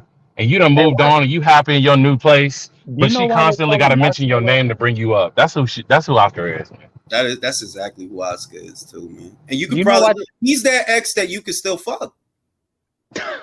No, he is he's that ex. Why I say that? He said he's still calling for Canelo to work with him. He's still caught, like, even though he left and all of that, hard feelings and all of that, Canelo said, this dude is not loyal, feel me? He said, he done insulted you and all of that, edged you out. Like, this dude don't do nothing, that Golden Boy. He said all of that. And Oscar still wants him, still pining for him to come back, the Golden Boy, please. He's that ex. You can still fuck her. You ain't gonna want to because it was attached to the shit, but you can still fuck her. That's Oscar. He's that ex, which is why you don't like man. Stay the fuck away. George says, Conor Benn versus Chris Eubank Jr. Enjoy your first L. First L for who though? I mean, look, I like Conor more than I like Chris because Chris is just like, fam, like you have no shame. You really tried to get Brooke to unretire. You will have no shame. No shame. Called out Terrence Crawford. No shame. Now you about to fight a little old green Conor Benn. He got mad heart than you. He got mad more heart than you, yo. Like you disgraceful, yo. Chris, I got a serious question, bro. He's action. Go ahead. What's that? I like Conor Benn. He's action. Yeah, man. I mean, I like Conor Benn too, and the reason I like Conor Benn is because it doesn't seem like he's too picky about his opponents, even though realistically the dudes he's fighting have a lot more experience than him, got a lot more amateur pedigree than him. But what I was going to say was mainly about Eubank. All of those dudes who are, you know, that British level, that decent level at 154, why are they not using them as an opportunity to fight him? I'm going to say talking about like Kieran Conway, JJ Metcalf, Cheeseman, Felix Cash, like all those dudes are right around that same level. That's a bunch of dudes he could fight. It's guys he could fight, but you know what this shit is? The real problem, I suspect, I don't know, but I suspect, is Chris want to get paid like he a superstar. So to pay him, you gonna need a super fight. You know what I mean? Because he really think he that dude, and it's like, yo, I don't know how he been getting away with this shit. Like, fam, y'all really gonna let him call out Kell Brook? Y'all should stone him for that. Kell Brook only got his face broke because of you, motherfucker. That was supposed to be your face that got broke, not his. Because he got hard, motherfucker, I'll fight Golovkin. Chocolate brownie, special cake. Give me the big fight today. You know what I'm saying? All that shit happened because you bitched up. So you could call Golovkin like 4 years later. Call like, yo, you shameless, fam. That's crazy too. Because when I saw that article come up, I'm like, how is he asking for Triple G now when the fight was literally signed and delivered? They had a venue, a date, everything. All he had to do from that point was show up. He would have got the payday. Even if he would have lost, fam, he would have got so much more respect. Look at how everybody looks at fucking not that he didn't accomplish other things, but like look at how many times Amir Khan got knocked out, but people still love him and support his fights. Look at Liam Smith. He lost to Canelo. He fucking lost to Munguia. But a couple of wins later, he back in the shit. Got a brand new deal with Scott. About to get that money. About to get money. All right. It's like Chris has an identity problem. He's not as much of a putz as Chavez Jr. He's not that far either. They come a putz. That's crazy. You're fucking putz, bro. Like you a putz. He's got personality. With your bad self. You go in there with Golovkin, fam. Get it popping. Gonna let you this whole shit. Oh, the dad fucked up. Bullshit, the dad fucked up the deal. You didn't want that fight, bro. If you want to fight, you a grown-ass man. You say, Dad, shut the fuck up so I can do my shit. If I'm gonna get my ass beat, let me get my ass beat. What the fuck? Like, the fuck, fam? You know what I mean? Like, I ain't got to to protect. Billy already took my shit. Let me fight. Maybe I'll win. Let me fight. Or maybe I don't win, but I put up a good fight. Let me fight. You know what the thing that gets overlooked by a lot of boxers too now is like they're so concerned with, well, if I lose, what do I have to lose from the fight? But you also gain stuff from losing fights too, because if you fight against somebody that's above your level, you get to learn stuff about yourself that you can go back and correct in the gym. And that's the thing I don't think people realize. Danny Jacobs gained from losing to Gennady because he got the fucking Canelo fight right at. Look at what he gained from losing the Pirog fight. Well, right? Just looking at the past, I mean, whoever is managing his career is doing a good job. I mean, he's top 5 in every division. Maybe he goes the Ricky Hatton route and comes over after 40 fights. I mean, that's what I'm thinking is going to happen. You know what I mean? Like I understand the concern that is raised that, well, if you lose a fight, it could affect your pay moving forward. But that's only if you keep losing. Get on your shit. Get on your shit, yo. Knock a motherfucker out. You know what I mean? Like, not saying it's easy, but it's more along the lines of the old proverb, fortune favors the bold, because you miss 100% of the shots you don't take. Maybe they think he's an Amir Khan. You know what I mean? Mm-hmm. Shit. If Amir Khan would have played it safe after the Bradis Prescott fight, he never would have beat Chino Maidana. If he would have played it safe, but no, he beat him. But you know, he picked himself up, put himself back together, won a great goddamn fight. You can't be worried about that shit, bro. The main thing is that I think people have lost, or maybe the fighters and the managers don't realize is you just got to put on a good show, win or lose. Derek Chisora is the most crude example, but it's evident that you just have to put on a good show. Sometimes it's not even winning. It's just they know if so-and-so is fighting, it's going to be on. You know what's crazy now that you say that is that Sam Likowitz guy. You know, he brings over these guys. We don't know who they are, and they come in and just guns blazing. Sam has a good eye for talent. He always has. Samson Lukowicz, he's always had a good – because, look, Benavidez, Fundora, you know what I'm saying? Like, he got a good eye for talent. But he also – it's like when he said that shit – He be on that bullshit. He be on that bullshit. Like, he said, like, he was talking – I talked to him on Twitter in the spaces. And I was – you know, he was doing, like, a Q&A. I asked a couple of questions. Asked him about the Andre shit. And he's, like, trying to shit on Andre, like, oh, this, that, and the other. I'm like, fam, get out of here, fam. Like, I'd rather see Benavidez versus Andre than Benavidez versus Lemieux. And I think all of us can agree on that. You know what that's about? Mm-hmm. That's about them being able to pay somebody $500,000 to come over and be happy. But that's the cheapskate shit that y'all want to pay these motherfuckers like on some day laborer type shit, and y'all don't want to pay motherfuckers right. That's what the shit really is. But still, that's the fight I'd rather see. So don't beat me on the head and don't try to put it on Andre when really what it is you pinching pennies over there. You can't afford them. Just say that. Just say, I can't afford Andre. Don't try to make it his fault. Fuck out of here. Saying this and that. Kept saying that shit. I'm like, he was like, here at the PBC, it's not about money. People fight because they believe they're gonna check. I'm like, it's not about money at the PBC, really? Really? So yeah, what y'all fighting for? Honor? You know the PBC is strictly about money. Strictly. Oh shit. All about the Benjis, baby. You know what I mean? Like it's like the name of the game is prize fighting, and I don't have nothing against that. I understand it. It's just you must really think that the boxing community at large is real fucking stupid to be said. Like, really? Y'all don't fight for money, so what you fighting for? Fuck out of here, fam. So who y'all think gonna win Conor Benn versus Eubank? Benn? That's a great question, man. Honestly, just the way it's been looking, I would not be shocked if Conor Benn won that fight, bro. I would not be shocked. I want him to win that fight just because I'm tired of Chris Eubank, bro. He dressed like he in a 90s R&B video. He had this leather jacket, this beige shit, and it was like, fam, it's not cold enough on this planet for you to be wearing a coat that size, fam. You need to be in there. Like, the shit was mad big and leather. It looked like it looked like a North Face made out of leather, or like a Merm made out of leather. I'm like, fam, like, why are you wearing this heavy ass coat?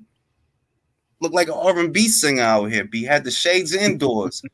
Like, yo, this dude, I can't stand this dude, man. Like, I really want Conor to beat the shit out of this dude, man. I don't know if he can, though, because, like, I said it earlier that Conor, for all his faults, right, as a physical specimen, I've never seen him tired. I've never seen him gas out in a fight. I've never seen him hurt to where he was about to get knocked out. He hit hard. We know that because of the Williams fight and the Abni Yildirim fight, where Anthony Durrell had to struggle with Yildirim. But for that, Chris knocked his ass right the fuck out. Easy. Knocked his ass right out so he could punch. And Conor is not a big dude, man. Like, he a little welterweight. Like, he looked like he could make 140 if he wanted to. So that might be the move after he gets done, to be honest with you, because after this fight, I mean, even if he was to lose the fight, you got to assume that Eddie's going to have to realize he can't do business with the PBC for whatever reason. They got the stronghold on that division, and it looks like that's going to continue whether Errol has the belts or not. I mean, unless Crawford gets the belts, and I don't think they want to put him in a Crawford fight. I think it might be best for him to go to 140. I mean, if he went to 40, the problem with that is he go to 40, right?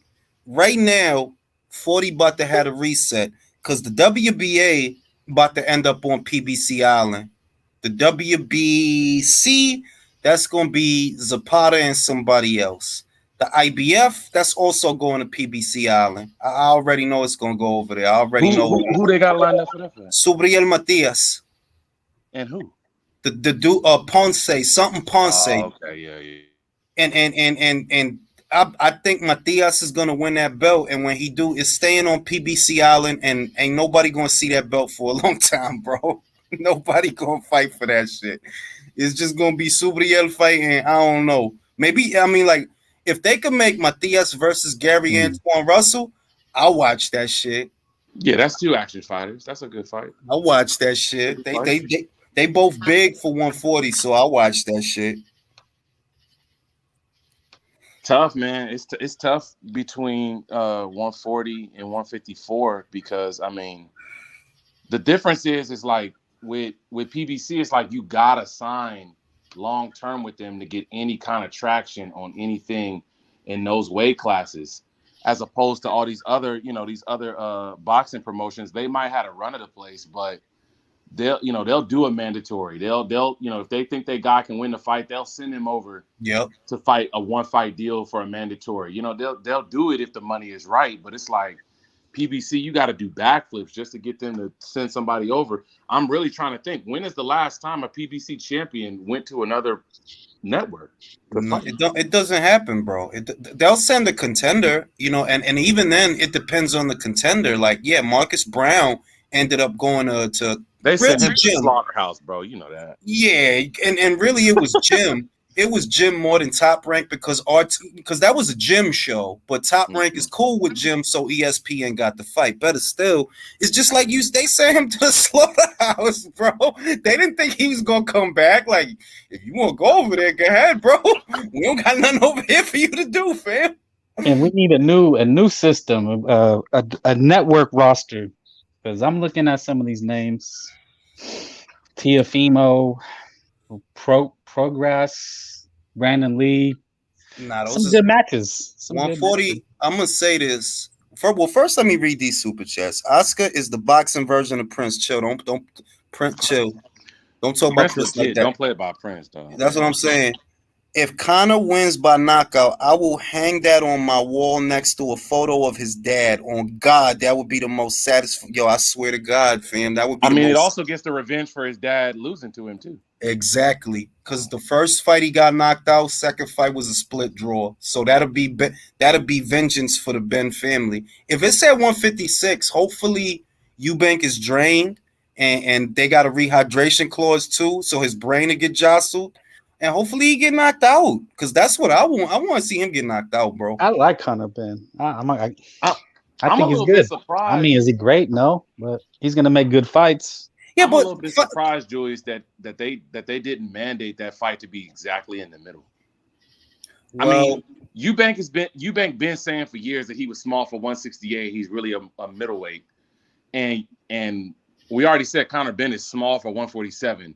I'm genuinely shocked that because think about the conversation that we having, right? We just talked about how 47 on Smash, 40 about to be all fucked up and divided. Conor literally, like, I really believe the reason that Eddie decided to throw caution to the wind is because he doesn't have a choice. There's nobody. You can't make a big fight for Conor at 40. You really can't. Like, nah, you can't. What you gonna do? You gonna let him fight Virgil? It's a good fight. Probably get his ass whooped. The only thing I can think of, bro, is the Montana Love fight.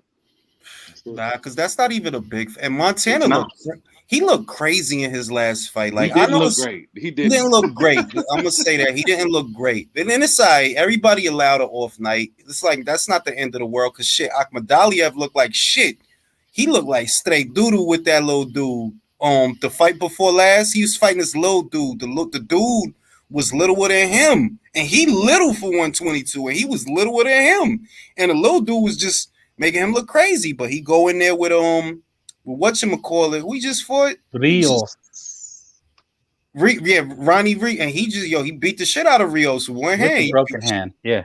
Beat the shit. So you know what I mean? You allowed an off night. It ain't even. It's not a big deal. I mean, hopefully Montana don't look like that again. That's all I can say, because it's like, well, if both the zone, then that's the only fight that makes sense. Shit, really though.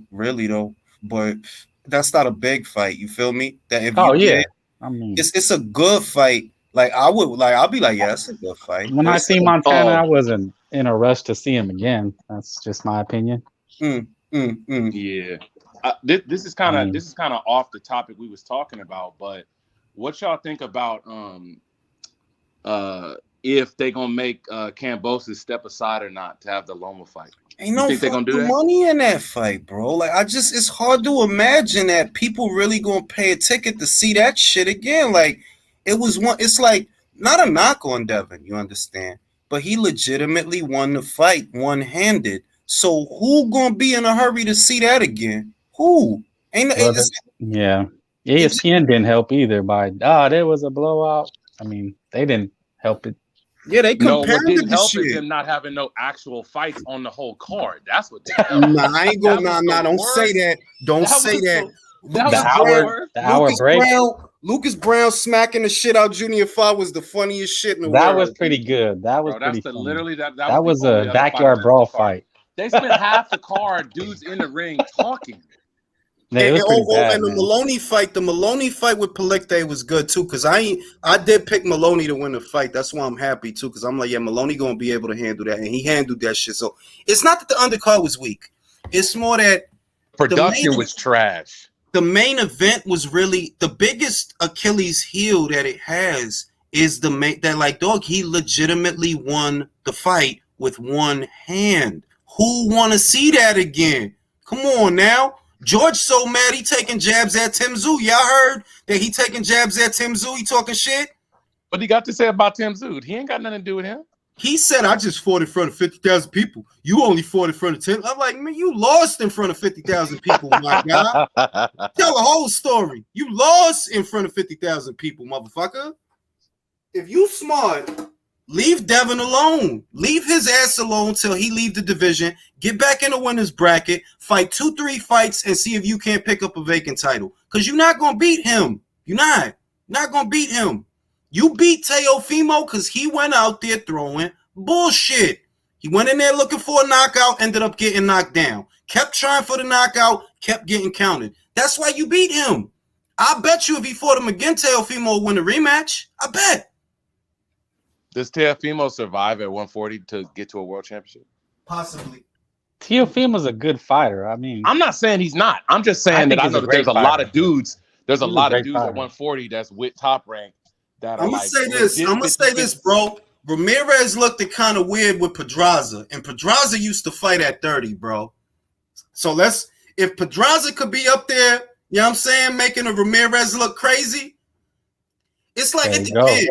If it's Teofimo versus Regis, right? That's a scary fight for Teofimo. Yeah, that's not a fight. It's a scary fight. If it's a Teofimo versus a Matias, okay, that's a scary fight. A Sandor Martin. And I know it's going to sound crazy. Sandor could probably outbox him. Sandor got the feet. It's the feet, the feet, and he a southpaw. So it's like, it's fights that you could see like, nah, I wouldn't put Teofimo in that fight. So if they make it Lopez versus Ramirez, okay, now you got a shot. Why? Ramirez was out here looking crazy with Pedraza, and Pedraza used to fight at 30. So Teofimo, he might be all right.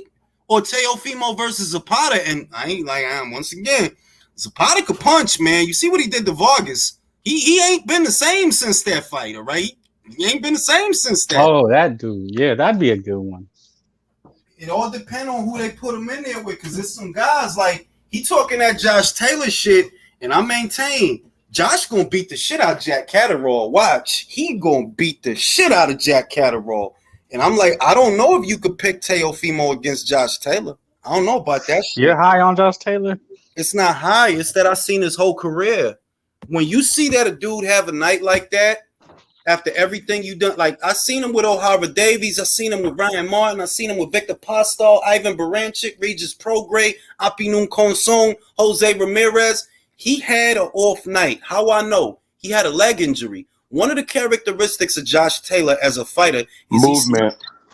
Movement, and he step off that front foot to throw a lead hook or a lead uppercut because he never been a jabber. He's not a jabber, but because he couldn't push off that lead foot that was injured, because that's what the injury was. Right. That's why the fight got postponed, because his leg got hurt. He can't push off that leg to throw that leaping up, that looping uppercut. I mean that looping hook or that leaping uppercut is gonna fuck something up for him. Because I'm like, I seen Jack, fam. Mm-hmm. Jack, but like, come on, fam. Like, I know you not all that. You just caught him at the right time. I know you not all that. To put it in a certain light, you know, Jose Ramirez, he's good, but I mean, Teofimo can do a lot more than that guy. Yeah, but Teofimo is a very good fighter. And Ramirez had his moments with Taylor. So my concern with Teofimo moving forward is that it looks like he hasn't changed anything. It looks like he's literally doing the same things he was doing before to prepare for his next fight. And yeah, he'll get away with it in his next fight because this is just a warm up. Yep. But when you got to go into a fight where you legitimately go into another Loma type fight where it's a 50-50 or you the underdog, I don't know if having your dad screaming and yelling, just telling you to knock the dude out is gonna be good enough, fam. Like, well, if it's Ramirez, he might be all right. If it's Ramirez, because like I said, like Pedraza, I picked Ramirez to win the fight. And somebody going through a car accident or something. That's not me.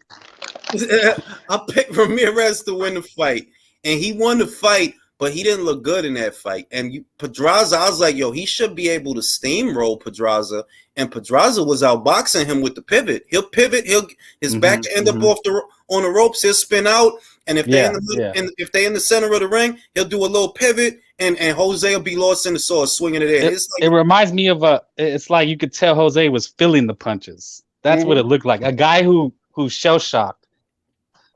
So if you could feel shit from Pedraza, yeah, you probably could feel shit from Teofimo. I think so. You could. Well, my analogy is that Ramirez was hanging with Josh, and so you do that and you say, man, Teo has way more ability. Nah, you wildin'.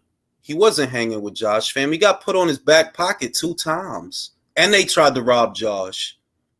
He wasn't hanging with Josh. You wildin', like, bro. You came in face first, ate a counter hook, and got put on your face. Then the other time he threw the leaping uppercut, which I'm talking about that's his signature, either the leaping hook or the leaping uppercut, once again on your back pocket. And that's not even counting the other rounds that he won. It was contested. That's what I'm saying. It wasn't a blowout.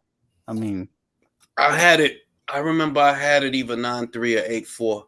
And that's with the 10-8 rounds. If you I said it was 8-4, yeah. And remember that a part of the 8 is 2 10-8 rounds. Right, he knocked him down twice. So it was wide, fam. And they tried to make it close.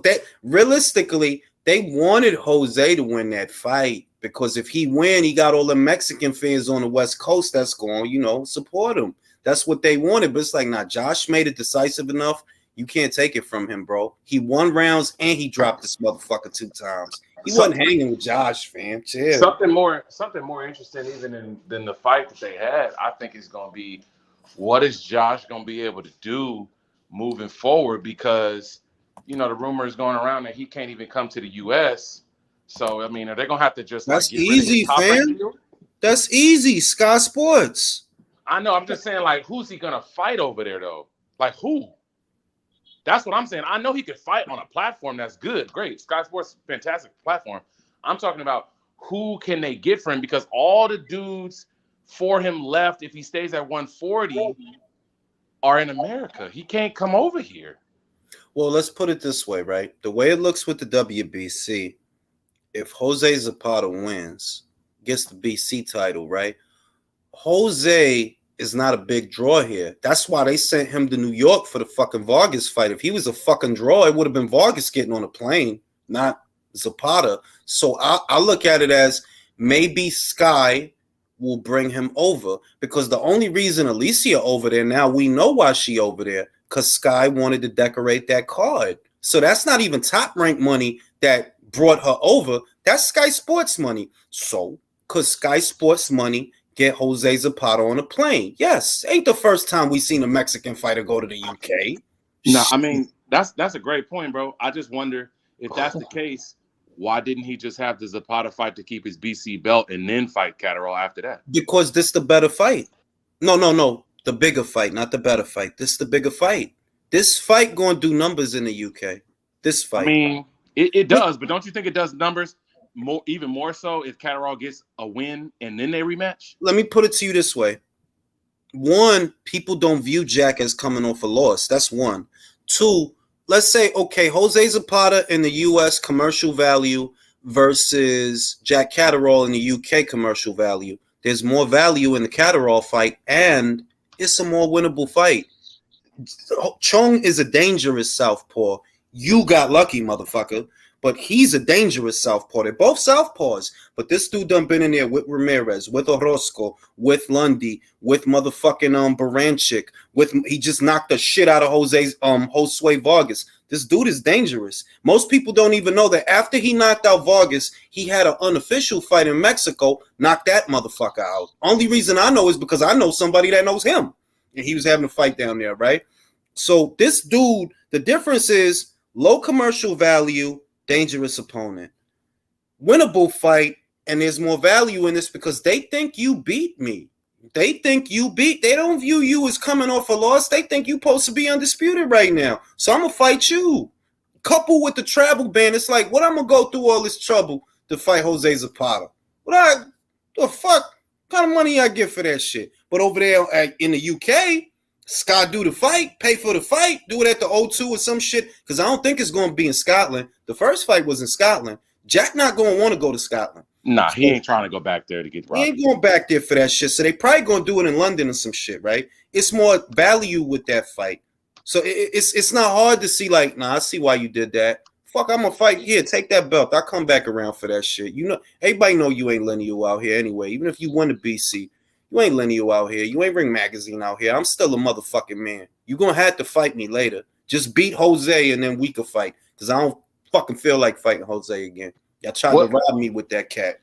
What's your thoughts, man, about this whole situation with this narrative that Top Rank is like super invested in Michaela Mayer? Because I mentioned it a couple of weeks ago when they first, I think it was last week when they announced the fight, and I think somebody had tweeted something about, she made a comment in an interview saying like, yeah, like Top Rank was more invested in this fight, which is why it's happening on our side of the street. And I was thinking in my head, I'm like, if that's the case, number one, you'd be a main event. Number two, it'd be in America. Both of y'all from the U.S. And number three, y'all wouldn't have to be on an undercard in a country that neither one of y'all have had a headlining fight before. Let me say this. Why is that a narrative? Top Rank is not the ones paying for this fight. It's Sky. That's exactly what I said. Top Rank is not paying for this fight. Sky needed to decorate the Shields versus Marshall undercard. That's where the money came from. It didn't come from Bob. You heard everybody heard what the fuck Bob said and what the fuck Bob think. The ones that's really been, I believe, have been getting Michaela fights and doing the work so far is Tadu Both and Carl Moretti. That's who I think is helping situate her in America. But as far as this fight, it's not because Top Rank is more invested in it. It's two things primarily. Alicia ain't no bitch. She ain't scary. Like, we could do the fight in your shit. I'll beat you there. That's the other part that people don't want to say. Alicia could have said, no, fuck out of here. Yeah. I'm not going to your platform. Fuck, I look like. But she ain't scary. Because she ain't scary, right? Ain't no punk. Like, we could go Sky, whatever. Top Rank Sky, I'm going to knock you out. Right? That's what, if you really want to get down to the nitty gritty, meat and potatoes of why this fight is happening, it's because Alicia ain't no punk. She see Choi don't want to fight nobody. All right, we can fight then. Fuck it. I'll go to your shit. I ain't scared of you. That's why I'm going to your shit. You can't act like I'm fucking scared of you if I'm going to your shit. I could have said no. I could have got a couple title defenses. I could have said no. A lot of people would have said no. When you think about it too, it actually makes sense what you're talking about. The fact that Sky was, really trying to be invested in this fight because they're trying to get some more options on the undercard. Because I remember seeing something where Eddie said, I think it was on the MMA Hour, he said that Alicia was going to make more than Michaela's going to make. Yes. And that would be crazy if that was the case on a Top Rank card. Because could you imagine if Top Rank was funding that card, having to pay a challenger to come over to fight their own unified champion, and they got to pay her more than they pay you? Like, that just wouldn't. Let me put it to you another way, bro. Who you see been poaching Matchroom fighters? Top Rank or Boxer and Sky? Sky, bro. They more invested in all of those fighters. They can use those fighters more than Top Rank can. And right now, unbeknownst to most, the reason that Savannah and April and Natasha, I fucking spoke to Natasha. She said it. She got a better deal for more bread at Sky. She got a better deal that is not just exclusive to boxing, that it's worth more bread. Right now, Sky, I believe that Alicia, I'm not going to ask her because that's a personal question. So I ain't going to ask her, yo, what you getting for that fight? I ain't going to do that. But I believe that she getting more because Sky right now is overpaying. You got Liam Smith going over there. Lawrence Okoli mad at Eddie right now, want to go over there. Like, yeah, I'm going to Sky. He calling Eddie names and shit. I'm like, fam, Eddie did you a solid, fam, because you was hard to watch for like 3 fights, bro. Before the Shane McGuigan shit, that dude was hard to watch because you just keep tying motherfuckers up all the time. Like, man, your arm's too long for all that clenching, fam. Throw a jab, throw it straight. The real reason why Sky got all this money to overpay right now, number one, is because they ain't funding AJ no more. That's number one. They ain't funding him. The number 2 reason is they ain't got no marquee headliner. They don't have one. So all they're doing is they giving nickels on the dollar, dimes on the dollar to all these multiple fighters to have these smaller mid-level fights that's gonna try to compete with the larger fights that other networks are doing. Because remember, it's the same network that had a huge boxing budget when they was in bed with Matchroom. So you know they got money to play just off of that. But you ain't got not one motherfucker over there right now that you got to pay as much money as AJ. So you really got a lot of money to play, and you could afford to overpay. They're like, yeah, Liam, you know, if you got X for the Vargas fight and Y for the motherfucking Fowler fight, we'll give you Z moving forward. We'll give you Z. You know what I mean? They signed all them Olympians. Everybody knows that Matchroom was trying to get them two girls, Lauren Price and Karis Ardingstall. They offered them a better deal at Scott, more money. You know what I mean? Natasha Jonas, same shit. They offered her more money. So it's not hard for me to believe that Alicia stands to make more money for crossing over than Michaela. Because Michaela, you in the umbrella. Top Ranks UK broadcast partners who? Sky. So you in the umbrella. We got to give her extra bread just to fucking come over here. Yeah, all I know is, man, she need to get to work, and she need to get to work quick, because she ain't gonna get no. She ain't gonna. Even though it's in the UK, which I think makes it better at least, because it's not gonna be a top rank card per se. I still don't feel good about UK judges. I mean, judges are bad all over the place. But I might have to go to the UK for that fight, bro. I might have to like secretly. You gonna say hi to Clarissa for us, bruh? Clarissa ain't gonna say nothing. Clarissa, look, she might get laid out, so that might not even be a problem. But I'm gonna be in the audience just using my juju, like win the fight, yo, win the fight, yo. You know what I'm saying? I ain't even gonna say nothing, man.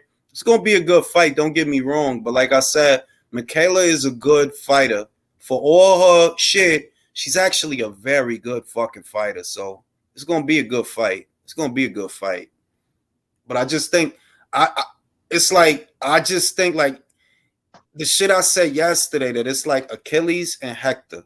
Alicia's a natural. You can see that in how she moves. She's a natural. Shit just flow. With Michaela, it's a tense jab. It's like a basic textbook jab. It's a good jab. Yeah. It's textbook. It's tense. Whereas Alicia, she throw jab different way, throw uppercuts a different way. She might just throw one like that, like a decoy, or throw a real one, like shoot uppercut. It's just mad little different shit that she do that I'm like, nah, she gonna win that fight. She got flow. Got the Larry Holmes-ness of the waters that flow of Minnetonka. You know what I'm saying? Yeah, but that's why I said Michaela the struggle. Nah, she's good, but yeah, man. I mean, it's two different fighters. I mean, obviously, but you have to see it, and if that's what you see, you call it like you see it. Yeah, like I'm stating the obvious, but no, but I understand. Like, for example, one thing I noticed about Michaela, right? You know, her head doesn't move much, and her torso moves even less. Like her torso, and her torso is long. She's like a swan. Her build is like a swan, and it's like I'm like, that whole body is there for Alicia to punch that shit. That whole body is there for her to punch that shit. Hey, I got a visual on that when you said that, because like if she get caught with a hook, her whole body's going down. It ain't gonna be like a like a kind of bounce off of it. When you see Alicia working a heavy bag and she turning into them hooks and really driving it, it's like, bro, you can't. I don't think that you could take but so many of those to the ribs. Because your torso is mad long. Whereas what I like about Alicia that really sell me is she don't be upright like that. She always changing levels, always moving from right to left and changing levels, getting low, come up, get low, always moving. So your best punches, if your best punches are your straight punches and you fighting somebody like that, it's going to be hard to land them straight punches because keep fucking moving and keep changing levels. It's going to be hard. And you a big target. It's like she ain't got to find you. You a big target. Yeah, bro. I was just gonna ask you. The other thing I was gonna say is, what you think about this whole situation with the WBA with Bivol? Because my thing is like I understand why Eddie wants to do the Joshua Buatsi fight. Number one, it's a solid fight. I'm not gonna be mad if that fight gets made. Number two, how many times has Oscar said something or done something that's gotten in the way of an actual fight that could have happened that should have happened, that would have been a lot easier to happen. Why is he going to do him any favors? I don't see why he would want to do him any favors. I mean, the main he doesn't thing have is, to. I'm in a place when it comes to that situation to where it don't matter because I'm going to watch it. If he can get the Buatsi shit, I'm going to watch it. If he could get if Oscar could get it popping between him and Zerto, yeah, I'm going to watch that shit regardless of whatever. The main thing is that this is Oscar's chance to get another Canelo, so to speak. Imagine if Zerto wins. Like, not saying that he will or won't, but in Oscar's mind, you know, this can help me fill the void that Canelo left behind. If Zerto can beat the man that beat Canelo, well, granted, Zerto's not going to become Canelo overnight, but he will get a lot of fans off of that if he can beat him. So we need to do this. We need to do this. Like, yeah, we got to do this, yo. You think if he fights Zerto and he loses, you think Canelo would want the Zerto fight more than the Bivol fight? Absolutely. And not only do I think he'd want the Zerto fight, I believe the Zerto fight is more winnable. And I can see Canelo winning the Zerto fight, but the Bivol fight. Yeah, it's a bad style for him, man. It's a bad matchup. Bivol is a bad style for Canelo. That nigga moves too much. He moves too much, bro. Bringing up the same old. You know, we're talking about Zerto and how he's going to transcend. And that kind of just brings back to the Tank Davis is, you know, that's how you transcend. Zerto can't transcend in the sport without taking the challenge. Yeah. It's like, okay, he's at a certain point in his career, but the only thing that's going to put him over is a big fight. And it's like, but it's also the bullshit that he did, that he tried, like, he just tried to talk some shit about Better Beef that really made me mad. That I'm like, see, it's shit like that make people mad. If you wanted Better Beef, motherfucker, he was over there with you. You the motherfucker that left. You was in line for a 4-man tournament by way of the WBO. Winner of the tournament would have fucking fought Bivol. Winner of the tournament did fight, Better Beef. He did fight Better Beef. Joe Smith Jr. All right? You fucking left because you ain't want no problems. That's why you left. You ain't want no problems with them people. That's why you think it was actually him or maybe his team? I think it was that. I think it was him, plus the fact that he probably figured, well, I can make more money elsewhere. Because you know, Bob ain't gonna just pay you just to pay you. Bob making people work for their bread. That's like true. The only person I know that was making more money than they probably should have been making, truth be told, that's with Top Rank, is 2 people: Tyson Fury and Crawford. That's it. Those are the only 2 dudes I know on Top Rank that's making more money than they should. And let me read the super chat. What I miss, you talk about ESPN awards. I'm about to. Like you said, Jules, Sky has no Conor Eubank fight. Drew says using that juju. Yeah, I'm Mama Pacquiao. I'm about to be on my Mama Pacquiao fight. Yeah. But real shit. What I'm gonna say is I do agree that it was the team. Don't misunderstand me. But it's too convenient to constantly attribute it to someone other than the fighter because, yo, dog, what direction you want to go? If the big fights is over there, they had the light heavyweights, right? They had the light heavyweight division on Smash, and they still have it on Smash. So if you was in the right place to get them fights and you left, it couldn't have been because you wanted those fights because you fucking left.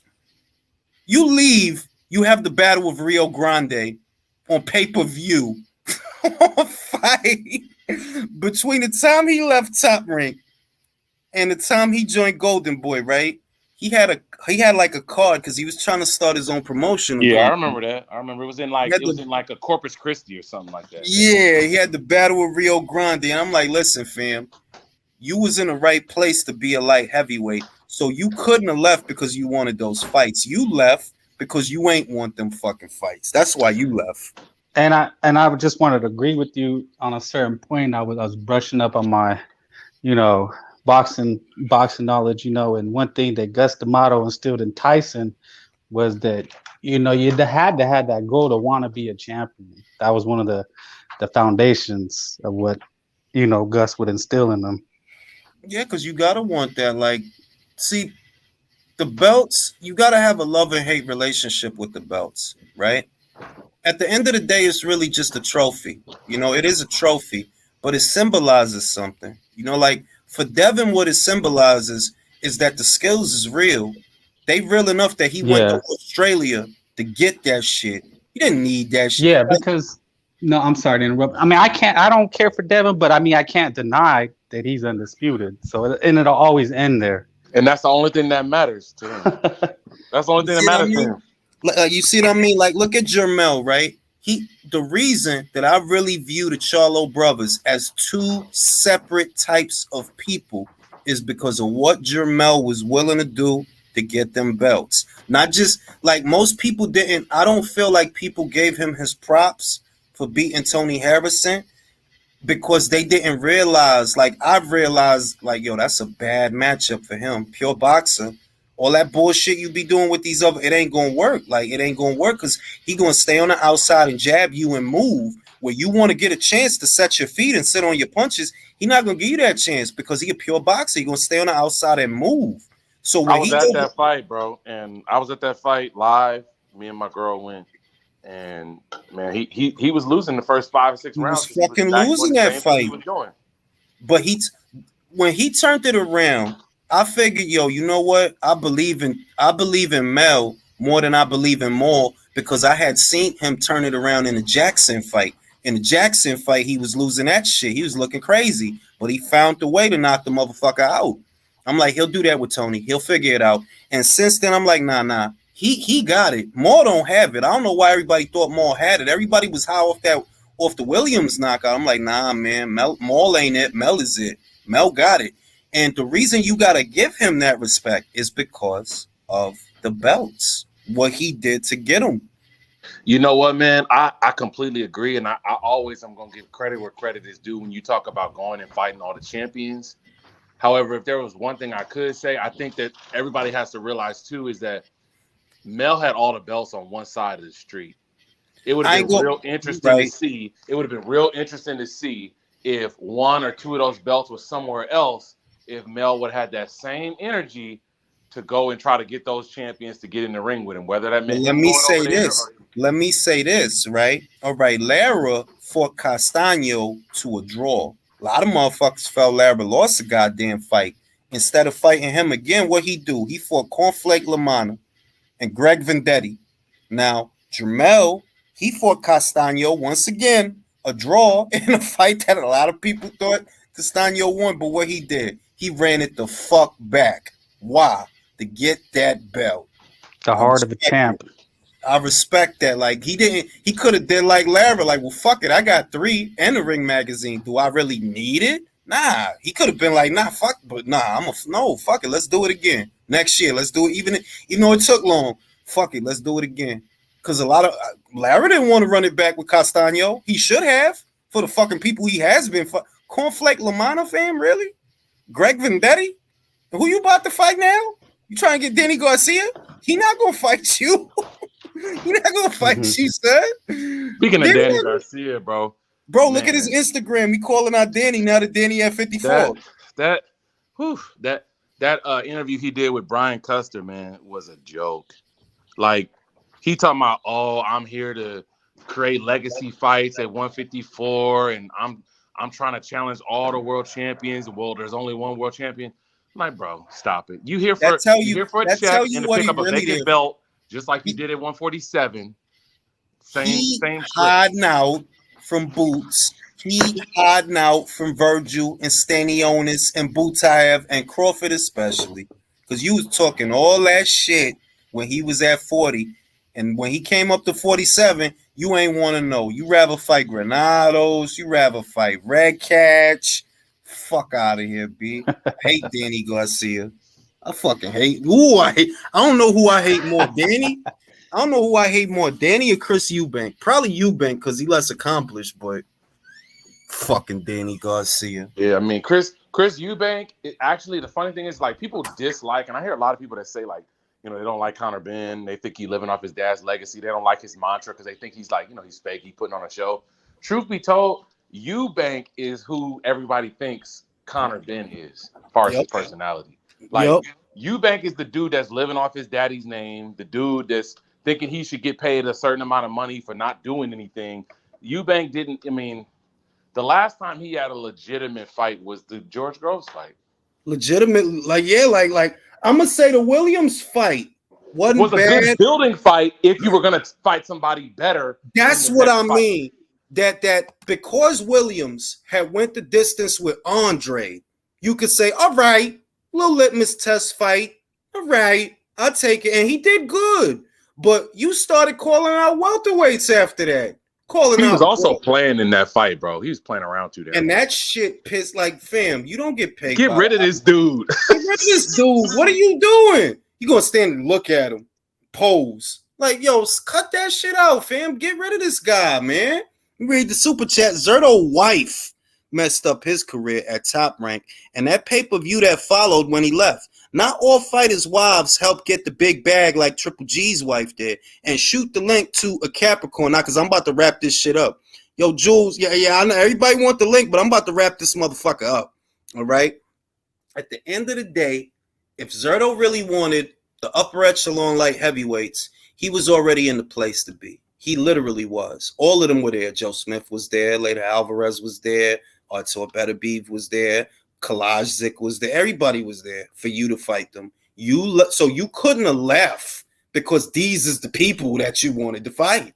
Now, I will say, Oscar has once again fallen into a golden opportunity. Not saying that Zerto will beat Bivol so much as if he did, that fills the void that Canelo left behind. Because a lot of Mexican fans is going to be like, Zurdo Ramirez, man. They're going to fuck with him. Fuck with him.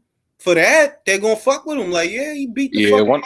One of my coworkers at work right now, man, he be talking hella shit about Canelo. He like, nah, he don't want to fight Benavidez. He don't want to fight Zerto. So, you know, if Zerto get to win this fight, oh, he going to be on. Yeah. It's some Mexican people I know for sure that's like, they got some type of dislike for Canelo because, you know, he's the popular, he's the golden boy, he's the whatever. It's the fly shit, bro. Like when sometimes it's not something that you did, man. Sometimes it's that motherfuckers make a decision that you too much of a winner and they can't identify with that. Being honest. That's facts. Yeah, they hated Oscar too. That's facts. So. Look, when Jay had that summer, the Rock La Familia summer, and you really had motherfuckers mad that he kept coming out with hot shit. Also, well, what the fuck he supposed to do? Come out with fucking trash? What you want him to do? Not cut records? Like and make trash garbage? That go back to like, look, I like Jadakiss, right? But realistically, you're not a better MC than Jay, man. Couple of punch, like, and I fuck with Jada hard. Like I got all Jada albums, but I'm just being real. Like, you're not better at that shit than Jay, man. You're not. Let's be honest with each other. You're not. You good at battle rapping, which is just that's a specific lane that you good at. You good at certain shit, but Jay is good at a lot of shit. Don't come at Jay, because I feel, and a lot of people don't agree. I don't give a shit if they do it. Takeover better than Ether. The only shit about Ether that made it hit hard was the suspense, because it took Nas a minute to come out with that response. When the Takeover came out, it was either spring or summer, I remember, because it was hot outside. I had just got off. My man said, you heard what Jay said? I'm like, what the fuck you talking about? It was hot outside. We outside. When Ether came out, I was wearing a bubble. And I had just came to my man crib like, yo, heard this shit? Nah, I said, what you talking about? Listen to this shit. It was cold outside. It was the suspense that built up the Ether. It wasn't like a lot of the shit you saying is not even real shit. But he really did fuck your baby mom, though. He really did. Jay really did fuck your baby mom, though. You know what I mean? Like that. He was saying shit that really happened. Whereas you look like Joe Camel or like, boy, yeah. That's still fuck your baby mom, though. Camel and old. Yo. So this is the last thing, and then I'm gonna get off, bro. This is the last thing I wanted to ask you, bro. What's your thoughts on the delay of news about Andre? Charlo is sitting with no fight scheduled. Andre is sitting, no fight scheduled. That has to be easier to make right now between the two of them than anything else that they could do. I mean, I don't understand. I don't see why that fight can't happen. Let's put it this way. I know in my gut that something is going on because the WBO haven't stripped him. And Andre has been posting training videos all week. Like every week I've seen on Instagram him posting a video of training. Think about when the Yanni Beck shit got ordered think about where is the Zach Parker fight? Why haven't y'all stripped him yet? If y'all knew that it was his plan to go up to motherfucking 68, y'all should have been took that belt from him. More importantly, we know that Bob has always had a way with the WBO. That's definitely his belt, for sure. That's his belt.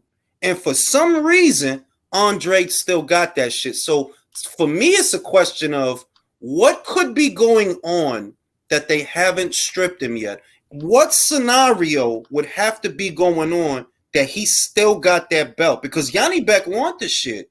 So is it going to be Andre and Yanni Beck? Because that's your mandatory. Is Top Rank offering you the right bread for that fight? I don't hear nothing about no Zach Parker fight. I don't hear nothing about them rescheduling that shit. But maybe if you tell Bob, yo, throw me some money, fam. Throw me some fucking money. I'll fight you, boy. But throw me some money. Could be that, right? That seems more likely to me. Or somebody has petitioned the WBO to hold this off so you can unify with Charlo. It's one of those. I still love to see that fight. I really would. Even with both of them dudes coming off of subpar performances, and Charlo's had like 2 of them in a row now, that's still a fight that I think it draws people in because them dudes do not like each other. They gotta go in there trying to take each other's heads off. They gotta be real with the guarantees. Like if you tell me the operational cost for the guarantees to both fighters, I believe wholeheartedly $2 million for Andre, $2 million for Charlo in Texas, big press conferences, all that good shit. The operational cost for that fight should not exceed $4 million in guaranteed. Anything more than that, and it's excessive because Andre is not a big draw, and Charlo is not that big a draw either. Y'all only draw together. Together, y'all could draw. Yeah, I've never heard anybody ask for an Andrade fight. I mean, Boo Boo fight. Drew said, "Don't end the live. Talk about that Espinoza interview with Dan Yo, hey yo. Nah, I don't want to make more enemies, man. I got too many enemies, man. Shit, I'm just starting to have like this extended period of peace where nobody's bothering me and nobody's attacking me. Like I ain't even gonna say nothing about Captain Compy. I'll just say this, not directly about Dan, but I'll just say this. When you talk about Stephen Espinosa, Drew, what you think, man? What you think he was gonna say? You think he was gonna say, "I love Eddie. Eddie's great for the sport. We want to do more work with Eddie. Eddie is the best thing that's happened to boxing." No, this he ain't gonna say none of that. It's not even what Stephen said. It's that Dan Canobio. I seen this shit. He chimed in. Because Joe Markowski, right? Stephen said that Ryan is not a DAZN fighter, right? And then Joe Markowski, he opened up a cloud, the DAZN cloud, and he said, "That's not true, Stephen. If we don't make deals in public. So if you want to do this fight in a fair way, email me. You have my email." Then here comes Dan Canobio, and he like, "Oh, Eddie do that all the time. He do that every week." I'm like, yo, be quiet, my guy. The thing people don't realize, too, is like the reason that people get to criticize so much of what Eddie has to say is because Eddie is willing to do these interviews. Yeah. Like a lot of these promoters, you don't hear about them unless it's fight week. You don't hear them say nothing. You don't hear them do nothing unless it's fight week. Only one I can really say that honestly is doing regular interviews is 2 people, Bob Arum and Frank Warren. They do interviews fairly regularly. What is it? What did Eddie do that was bad? That, in other words, like, how is Eddie being upfront and telling you what's going on, keeping you in the know? Why would that be viewed as a bad thing? That, look, this is what we working on. Motherfuckers will take it like it's done. No, this is what we working on. All right, we was talking to Jose. We want to get Thurman. Feel me? That's all he said. He ain't saying no extra shit. He just letting you know what they aspire to do. And for that, he got to be the bad guy. Well, you know what the reason is about that, Julius. The reason is because when the fight don't happen, now you know that there's blame to be assessed. That's why they don't want to say nothing. That's why Heyman is the real genius. Because he, like you just exonerated of all culpability for all your failures because you hiding out somewhere. You know what I mean? Because he don't say nothing. Because he don't be in shit. And every time Eddie make a fight, he tries to tell you, hey, I'm trying to do this fight with this dude. Well, if the fight don't happen, if it don't come off, fans going to say, okay, well, who was the one that didn't want the fight? So the blame gets assessed, which is why whenever the blame needs to be put on PBC fighters, Al Heyman fighters, or top-ranked fighters, they don't like it. Because I mean, like even Bob catching heat right now because you rather make Better Be versus Yard than that's Better awful Be too. It's awful. Right? Awful. But because Bob is on the front line telling you that, you know who to shoot the arrows at, though. You fucked up that Bivol fight. That's what we should be getting, and you fucking that up. So anybody that has the stones to stand in front of that podium or stand in front of that camera and let you know what's going on, whether you like it or not, the people that got the balls to tell you what's going on, nah, fuck them. But Al hiding out somewhere wearing fucking jeggings and shit, and ain't nobody gonna say nothing about him because he don't say shit. What kind of promoter don't promote? You got Leonard out here saying all your shit. Samson out here saying all this shit. Motherfuckers don't really hear Tom He's Brown. An advisor. He's an advisor. That's what he is. That's what he's saying. What kind of advisor broke a deal with networks? He a puppet master is what he is. He just puppet master all these promoters. With whole networks, fam. Tom Brown looked like one of them shits from The Hills Have Eyes. Like his shit is mad long. His face is dumb long. Like yo. The worst part about the whole fact that Bob is blocking that Bivol Beterbiev fight is that the simple fact that it's not even gonna be on Sky, bro. It's not. It's gonna be on BT Sport. Tell me right now that they're gonna pay Beterbiev well, because I don't believe it. Nah, I mean, like, look, the thing is, I'm gonna say this. I don't believe that Better Beef makes all that much money to begin with, because I remember the purses for Vosdick and Better Beef was only like 1 mil or 1.2, right? It was like a low ass number, and I'm like, do I really believe that he getting 2 mil a fight at Top Rank? No, I don't believe that. I believe he probably getting 1.5. I don't know. I would be surprised if he's getting like 3. I would be surprised. And for a London show with Anthony Yard, they're like, fam, he's not a draw. Like, he's not a draw, fam. He really not. Like, I'm not saying that because it's Frank's fighter. He not a draw. So Better Be versus Yard, it's like, come on, fam. That's not no big money fight. Fuck are we talking about here, fam? You already got knocked out in Chelia Banks. You think motherfuckers don't know? You already lost to a jab in the UK against Lyndon. And I know you won the rematch. I picked him to win the rematch by way of knockout. But how many months ago was that?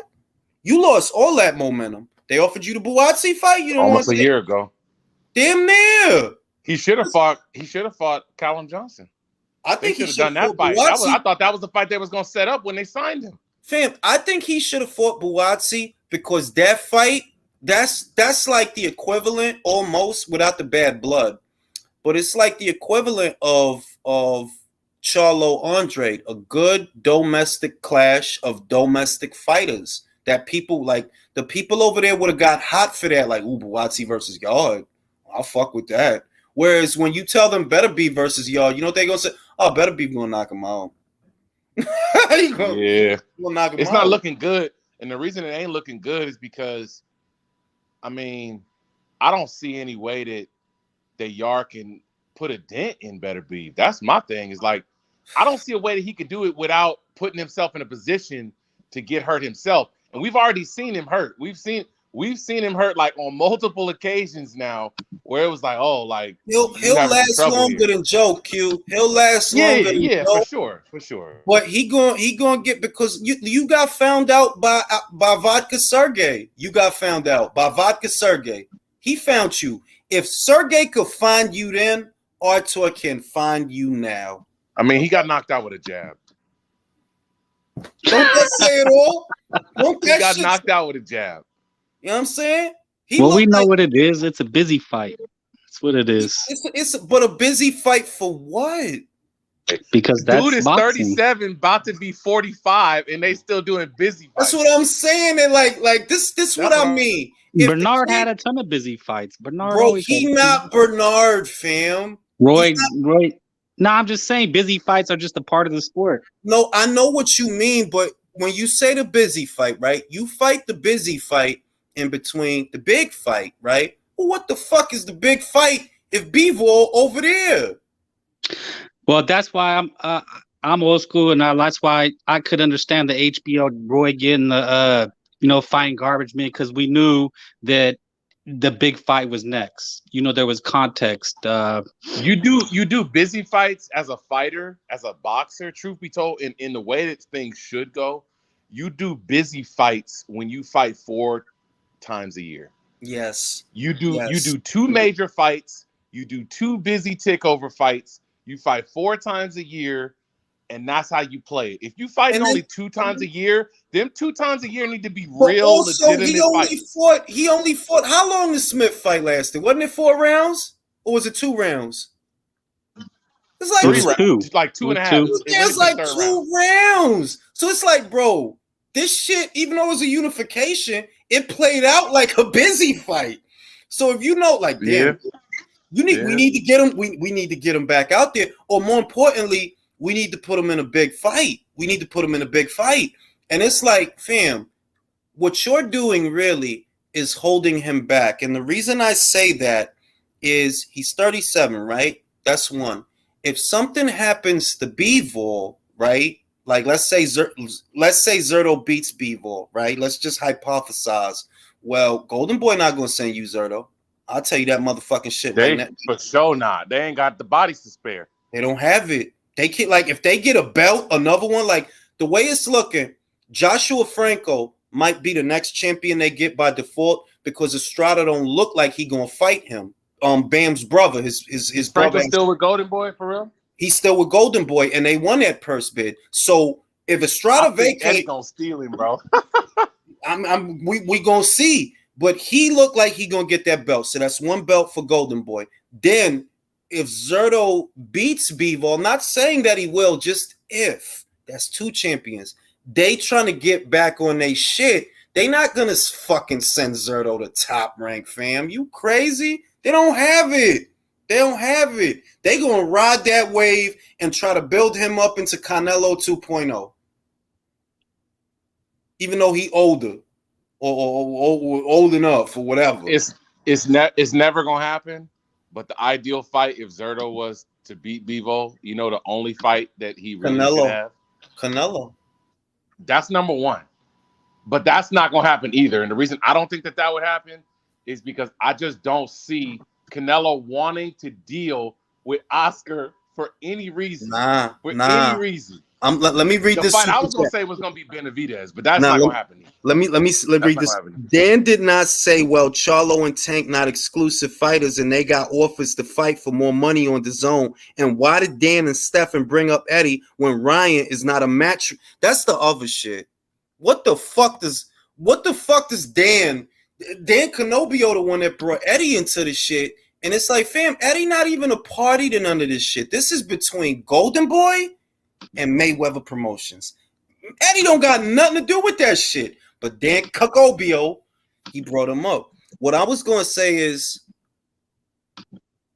I see in an alternate parallel universe, Canelo versus Zurdo for the heart and soul of Mexican boxing. I see it. That's a great fight to have at the Studio Azteca in Mexico City. That's a great fight to have. People will die if that fight gets made, bro. People gonna die. Like, people gonna fall out there, bro, because that's a fight. When I think about that fight, bro, that shit is major. And I said it in the video I did, right? Canelo want that fight. He want to run it back with Bivol off of pride. But I believe Eddie don't want him to have that fight. Why?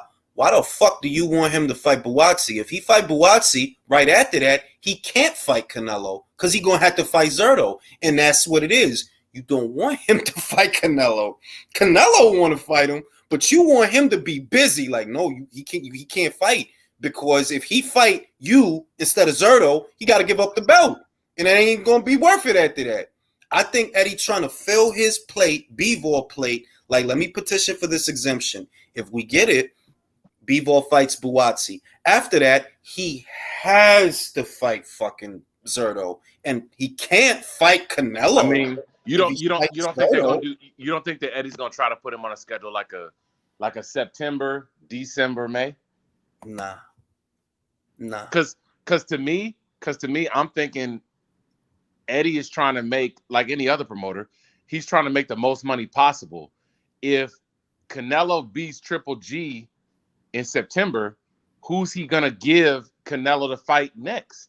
Bro, think about it. Who's he gonna give him? He wanted Buatsi for October. That's the month after September, right? When Canelo fight. So going into 2023, you already know if you get the exemption and he fights Buatsi in October, the following year, the first fight he has to have is the Zerto fight. So you can't do Canelo versus Bivol 2 in May. He has to fight Zerto. And that's when I put it. You don't want him to fight Zerto next May. I mean, on Bivol next May. You want him to be. You want Bivol to be busy, so Canelo he's not available for that rematch because you don't think he can win that rematch. I mean, I can't really. It's a 4D chess move. You saying he's playing 4D chess, bro? I mean, I can't really blame Eddie in that situation if that's the case. I'm just wondering after Triple G, if he's not going to rematch Bivol, who they going to give him to fight? They're going to try to get people to cross over, or they will give Andre an opportunity. That would be available. Yeah, I could see Andre. I could see that. If he's available for the opportunity, they'll give him the opportunity. Because the thing is that them guys at 68 ain't shit. They could still do that UK fight, that showcase. Well, in a perfect world, it would be Benavidez. That to me, that's the fight I would. I just want to see Benavidez fight Zerto because I want to see Benavidez Canelo. I want to see Benavidez Canelo too, but here's the problem.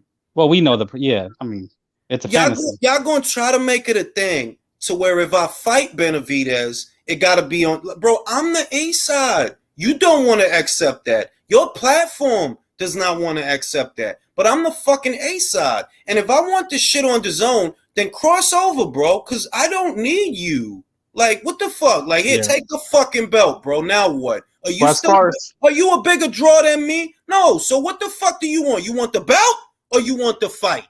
And I'm glad that Canelo's starting to talk shit because these motherfuckers need to get talked to. Like, fam, do you want a belt or do you want the fight? Then stop playing with me and stop playing with your career with these fucking games. And if I want it over here, it's over here, or you don't get a fight.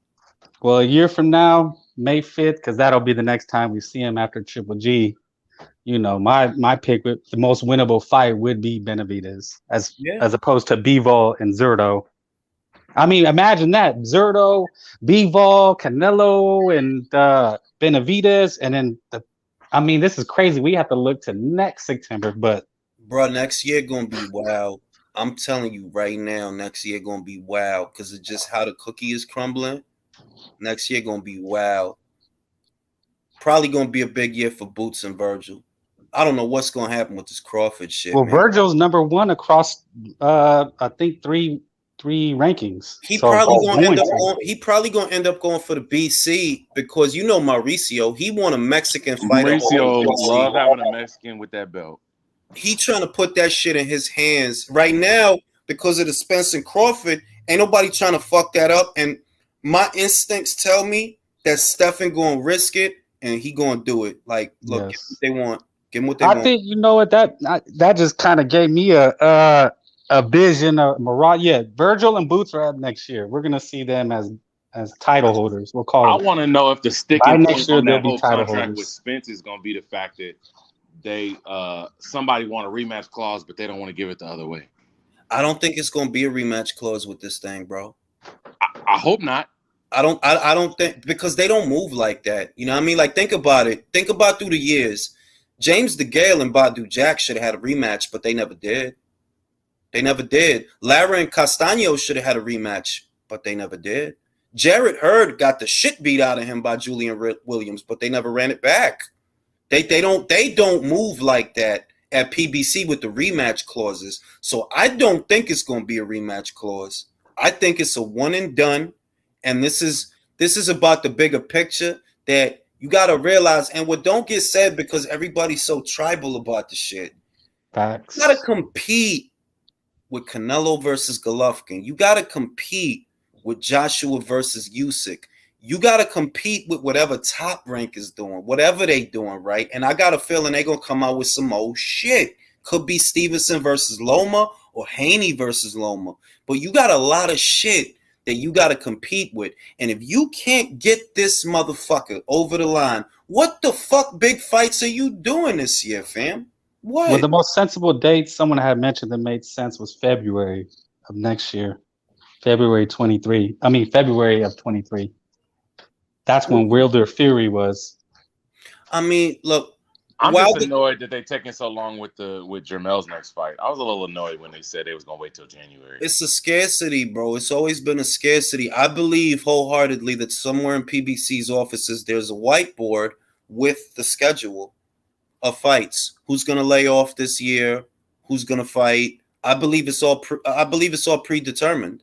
Who's going to fight? Yeah, because Thurman, Garcia, all these guys got to fight. They have to fight. That's what they're. If it's me, like I said, if I'm Stephan, listen, Al, something got to give. I'm about to do this fucking Danny Gersha bullshit fight, right? I need Thurman to get laid out by Jaron Ennis, bro. Something got to give, bro. Something has to give. All right, you got to give me one of your guys. I need to build this guy. I can't do that with a Custio Clayton.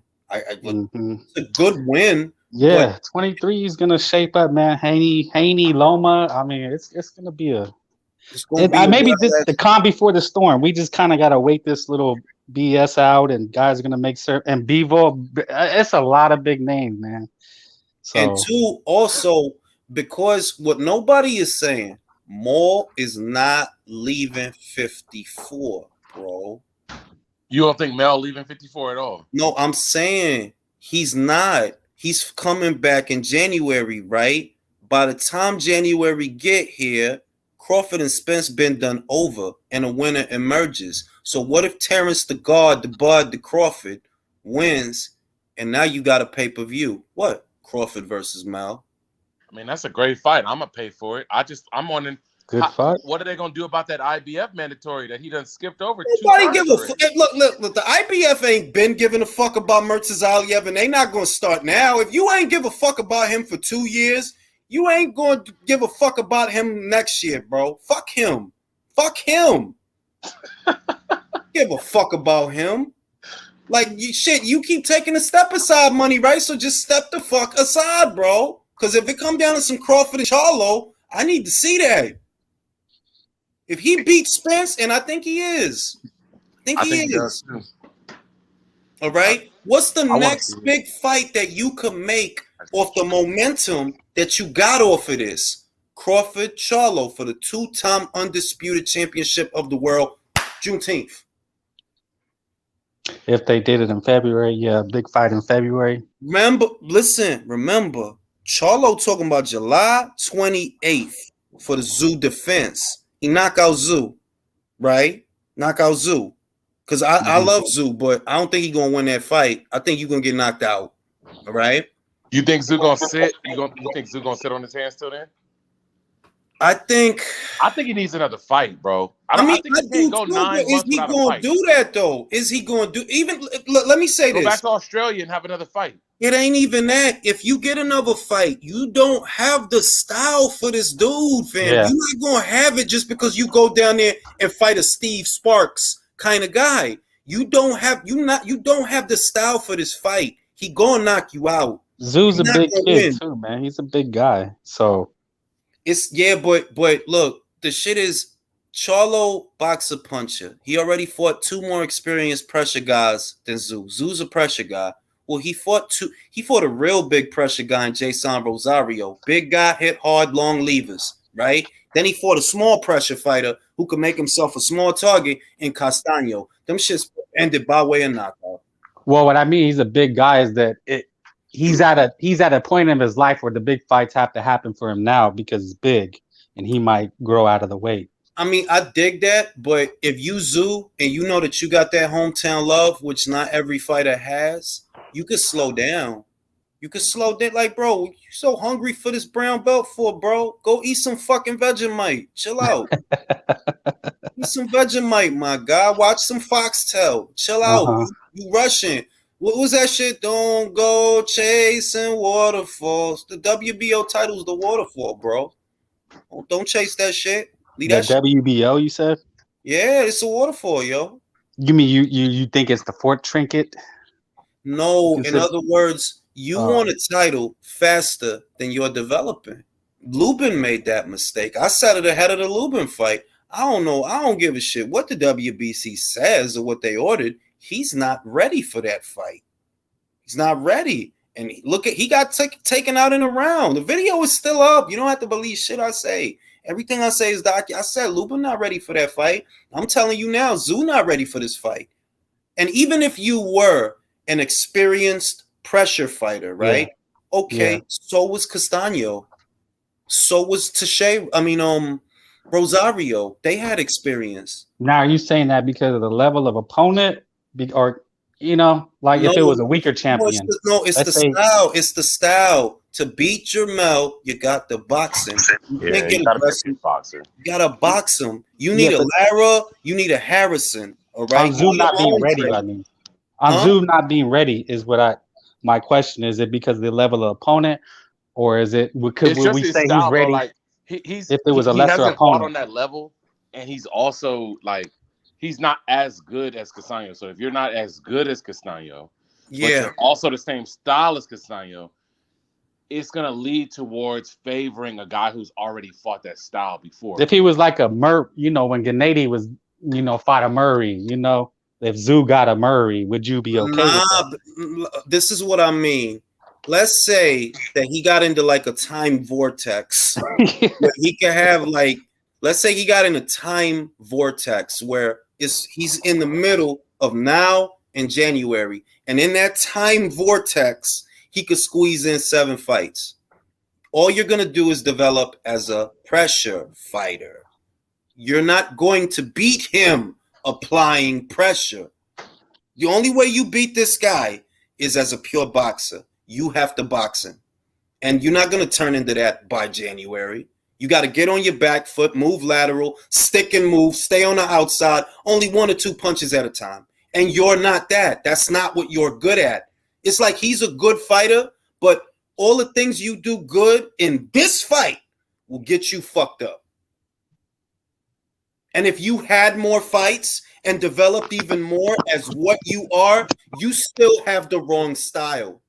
You still have the wrong style. So short of you landing the mother of all Australian punches, right? Just a punch from the gods of Australia, the Quokka punch with Vegemite on it. I don't see him winning that fight.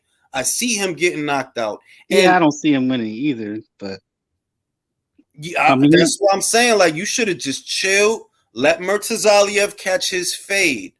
Let Jermell move up.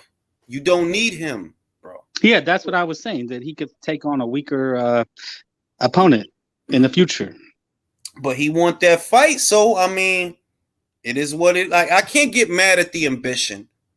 I'm not going to shit on the ambition. I'm just telling you what I think, and I don't think he's going to win that fight. Is that how you felt when Lacey went over to face Calzaghe? No, that caught me by surprise because that was at a time, and I won't lie, I didn't have a very high opinion of European fighters at that time. That was the consensus. Because we didn't know much. I mean, it was hard to know much. It's not like now. Boxing wasn't as global, so perhaps I didn't give Calzaghe the consideration that I should have, you know what I mean? But that was a very different time. And we have learned over time that boxing right now is more global than it's ever been. So don't sleep on somebody just because they're not from around here. The easy boxing is a bigger deal in every other country in the world than America. Real shit. And them guys take their job real fucking serious. Like Jollof rice, watch out, because the era of the Jollof rice might start very soon. And ain't nobody gonna want to do nothing with that kid, man. He like Braun. That how Braun is big, but he not Kevin Garnett lanky. Mm-hmm. Braun is big and solid all the way through. This dude, Jollof Rice, He not like AJ to where you big and swole, so you know you got man muscles that eat up all the oxygen. He burly big. He like burly, like he's solid, big, but not like I'm trying to win the Arnold Classic big, feel me? And that dude is fucking dangerous, bro. He knocked out that Torres kid on Top Rank in the Emmys. Knocked his ass out. Not to be played with. Not to be played with. And it might be his era. Maybe. Because I'm like, who coming between him and Anderson, bro? Who coming through that has that much size, movement, power, variety? Who? Only guy I see, young dude that's doing it like that is gonna be him. It's gonna be him, Jared Anderson, and oh boy, that's with Eddie. What's his name? Forget the dude's name. You talking about dude that's the IBF mandatory. Oh really? IBF. Who's the IBF mandatory? The Serbian dude. What's his name? Oh, Hergovic. Right. See, that's how bad that shit. I really forgot about him. Hergovic, yeah. The dude with the unibrow. The dude with the I really forgot about him, it's yo. Them three. It's Anderson, Jalalov, and Hergovic. That's the three next. I see Jaloff Rice as the future, though. Him and Anderson to me is the future. Because I'm like, Anderson, he got it. But Jaloff Rice, he a big dude that can move, man. I'm like, nah, fam. I really don't know who going to deal with this cat, man. He look all wrong for everybody. And he got a unibrow, too. So that Hergovic unibrow don't mean shit. Like, bro, I got one of those. And hair on my knuckles. It's going to be wild. Anyway, gentlemen, it's been a pleasure. All right, y'all. Appreciate it, Okie dokie. Thank you. Off this live. Good night, y'all. All right. Thank you.